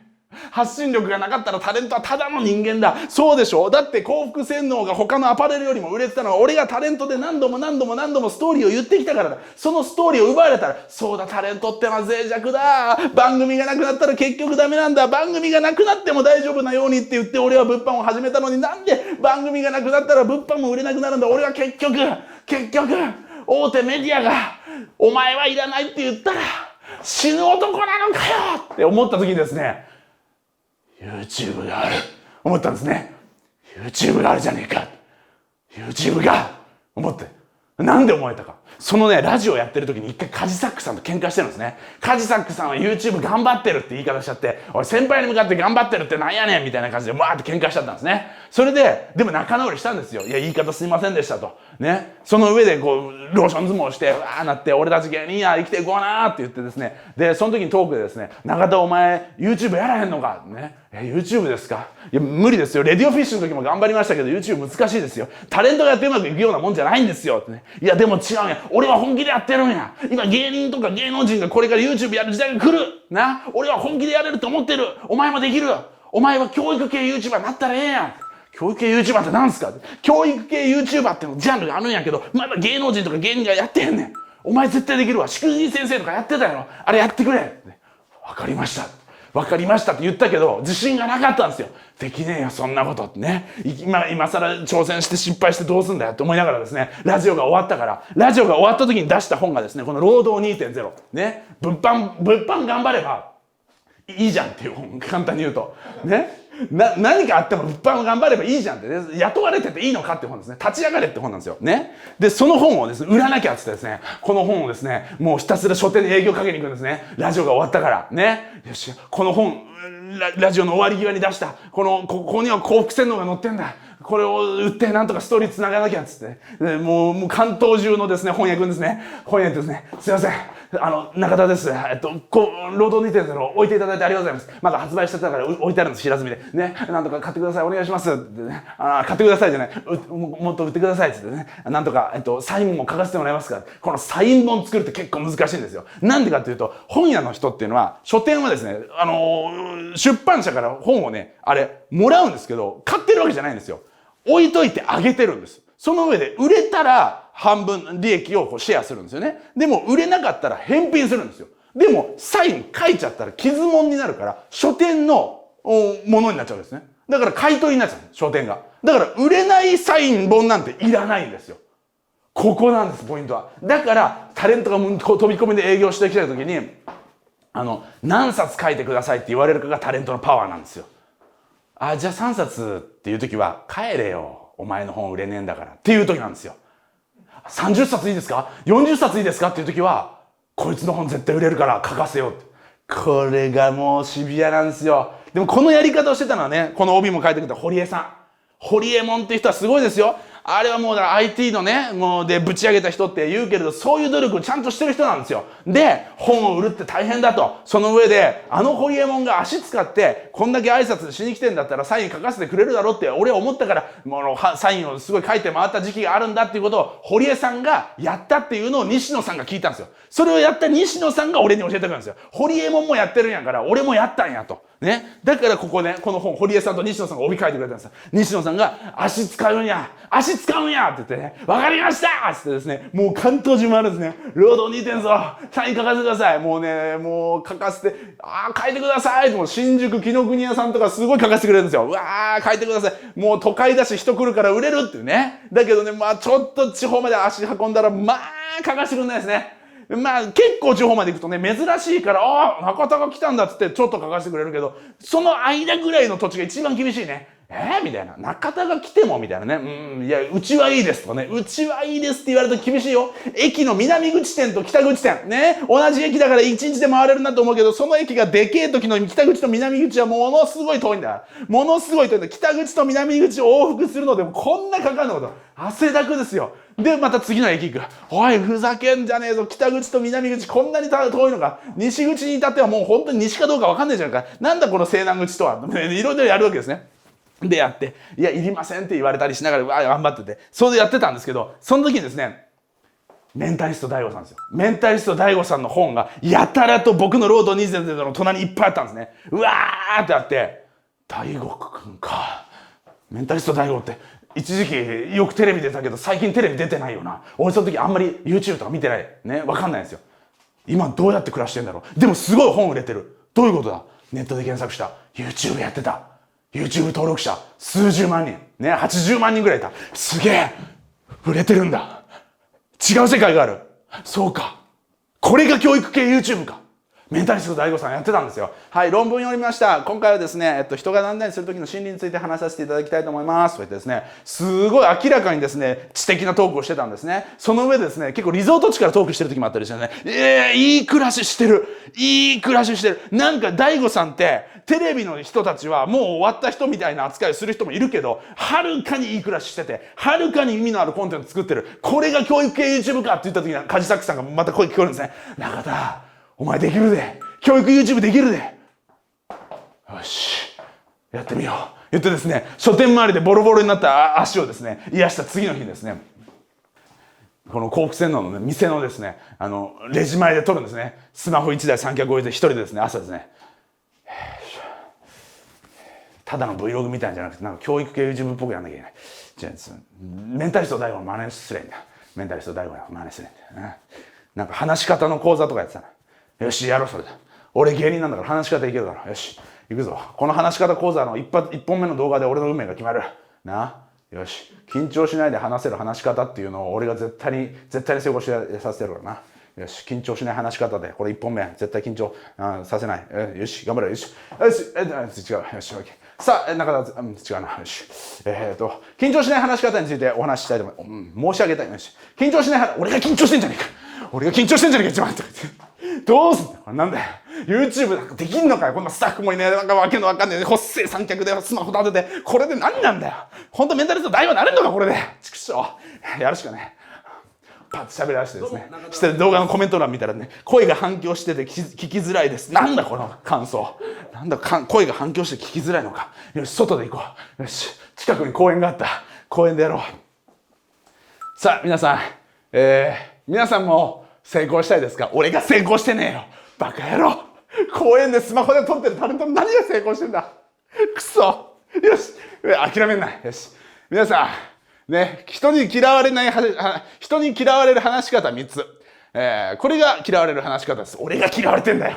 俺が芸人から一番嫌われてんだ。あの野郎、天狗にすぐなるとか、話し方が生意気だとか、先輩に礼儀がなってないとか、一番嫌われてる。何が嫌われない話し方だとか言ってですね。それ3本ぐらい上げるときですね。ネタが尽きるんですよ。DAIGOさんネタをくださいとか言ってパクリ元のDAIGOさん見てDAIGOさんネタをくださいよーとか言って見るんですね。したらもうねDAIGOさんがねあとやってるのは恋愛のネタとダイエットのネタが多いんですよね。心理的にダイエットと心理的に恋愛のネタが多くて僕ダイエットと恋愛全く分かりません。やったことないんですよそんなにいっぱい。ああダメだ俺結婚してもう2人子供いて何が恋愛だよ恋愛術とか言ったって俺から聞くわけねえだろ。そんなの相方が聞いた方がいいじゃないか。なんだダイエットってしてねえんだよダイエットなんだよDAIGOさんもうネタないのかよとか言ってですねもう喋れること喋るしかねえじゃねえかですね。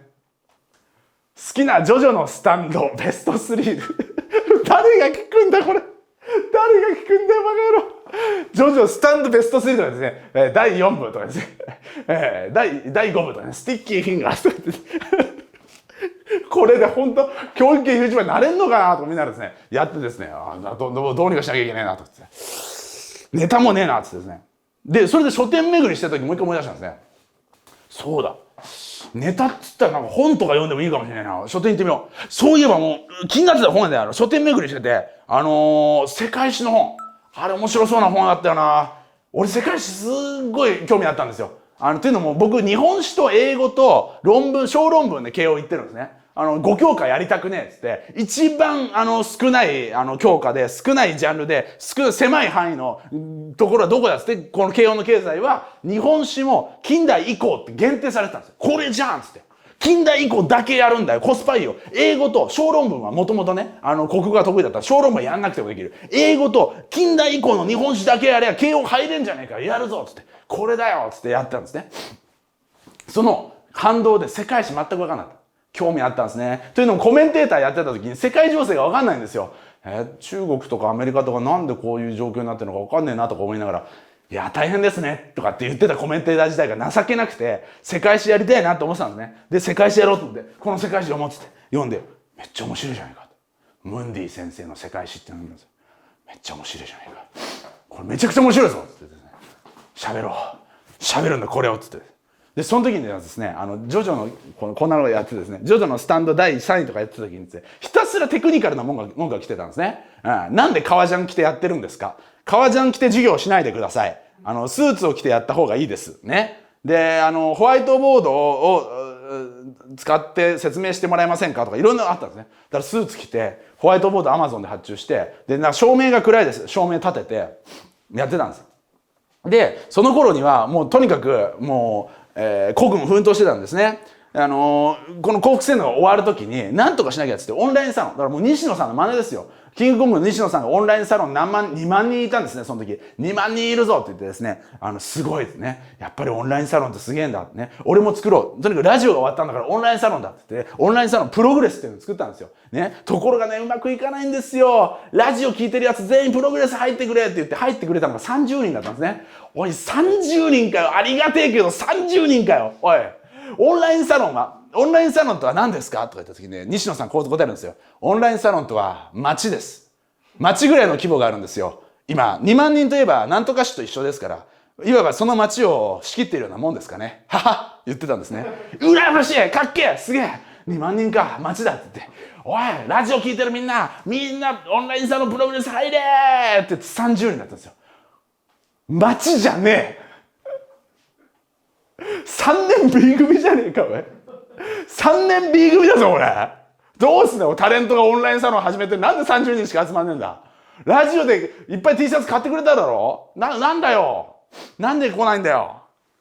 そういう状態でした、ね、でその30人で始まったねオンラインサロンと客が来なくなった店抱えてね、それでやんなきゃいけないで、その中で店の裏が空いてたんでね、店も暇だったんでね、アマゾンでホワイトボードこう買ってで照明買ってでスマホで授業し始めたんですよ。世界史のどうも皆さんよろしくお願いします世界史です。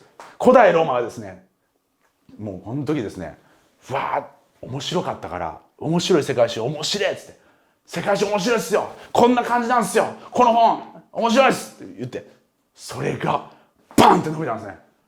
あれなんか伸びてるぞ世界史だ世界史やれいいんだって世界史ひたすらやるんですよ。ムンディ先生お願いします。無限に本を出してください。なんで10章で終わるんですか。俺あと8本俺のこのブースターはあと8本で終わる。俺の喋るムンディ先生の世界史たった10本だけのブースターでどこまでいけるんです世界史やってるんですバーって。そしたらですねオンラインサロンの中から今のスタッフが名乗りを上げたんです。待ってました中田さんが YouTube やるのっつってですね、中田さん俺 YouTube 手伝いたいです。もともとテレビで制作してた人がですねテレビ業界じゃなくてやりたいことやりたいっつってやめてオンラインサロンでずっと中田をマークしてた。もともと西野さんのサロンに入ってて俺がお守り2000個売るとこ見てたんですよ。で中田がお守り2000個売るとこ見ててですね、あいつまた何かやるかもしれないって言ってですね、中田もオンラインサロンやってんのかって言ってやり始めたっつって入った。だからその30人の中に入ったわけですよ。その30人の中で中田が映像 YouTube とか始めねえかな、なかなか始めなかった。書店とかもあってたずっと。そして YouTube 始めてホワイトボード買ってやるぞってなった時に僕にやらせてくださいって来たんですね。オンラインサロンからやってくださいよ。テレビやってたんですよ。俺編集でスマホで画面ちょっと削るぐらいですから編集やってくださいよって。そして編集が始まった。ムンディ先生が終わる。ムンディ先生終わった。ムンディ先生日本史まだ出してない。日本史やる。日本史やれ。日本史もやる。日本史やる。その後もう日本史も終わった。偉人伝だ。他のもやる。あ、これしくじり先生と同じことやってんだ。そうやりながらうわーって今までやってきたことを全部やるしかねえんだ。とにかく喋るんだよ。今まで生きてきて勉強何の意味もねえな。今までこんなに勉強したのにお前をこんなに塾にも行かせた、いい大学にも行かせた、それでなんで芸人になるんだ親父に言われたね、ばあちゃんにも言われた。あんたこんないい学校行かせてもらってなんで芸人になるの、まともなやるやつのことじゃない。そうっすねそっか音楽やってダメになってそっか YouTube 授業しくじり先生終わったけどよしやるんだ。しくじり先生でやれなかったことを勉強してきた能力で全部やる。やりまくって、そして今があるということなんです。 YouTube 大学現在262万人登録者、プログレスオンラインサロン2500人メンバー、そしてテレビでやってたカードゲームの番組面白かったヌメロンという番組やってたんですよ。それみたいなのやりたい。カードゲーム作ろう。東急ハンズ行って全部買い集めて面白いの見つけて、それで本人に許可取ってリメイクして、ゼノの初回ゲスト誰と戦ったらいいですか。堀江さんに聞きに行った。ね、堀江さん、書店回りました。本も作りました。YouTube 始めました。今カードゲーム作ろうと思ってるんですよ。面白くないですか。面白いじゃん。いけるよそれ。誰と戦ったらいいですかね。それは大悟だろう。大悟と戦えよ。堀江さんに言われて、大悟さん紹介してくれないですか。いいよ。大悟連絡しといたから、堀江さんに繋いでもらって、大悟さん、俺とゼノで戦ってください言ったんです。そして大悟さんとメンタリストのパクリ元の大悟さんと自分の作ったカードゲームでゼノやって100万再生突破。そして今262万人、ゼノ10万個売れましたお守り2000個売って鼻血出してた俺が物販で10万個売りました。ゼノは今980円で売ってます。980円で10万個。プログレス30人、2500人、 YouTube 大学262万人。まだやれることありますよ。こっからですよ。お知らせがあります。これで前半戦です。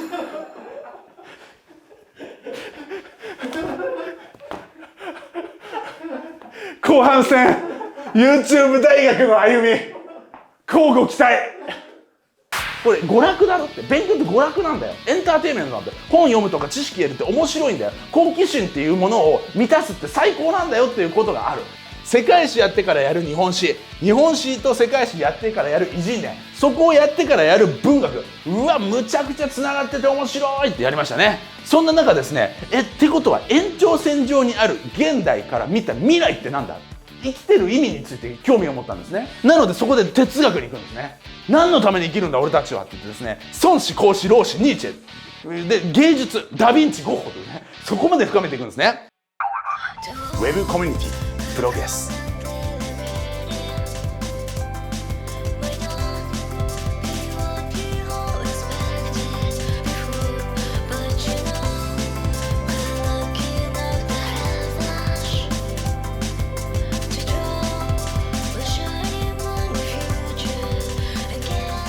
人は何者にでもなれる。いつからでも。次はあなただ。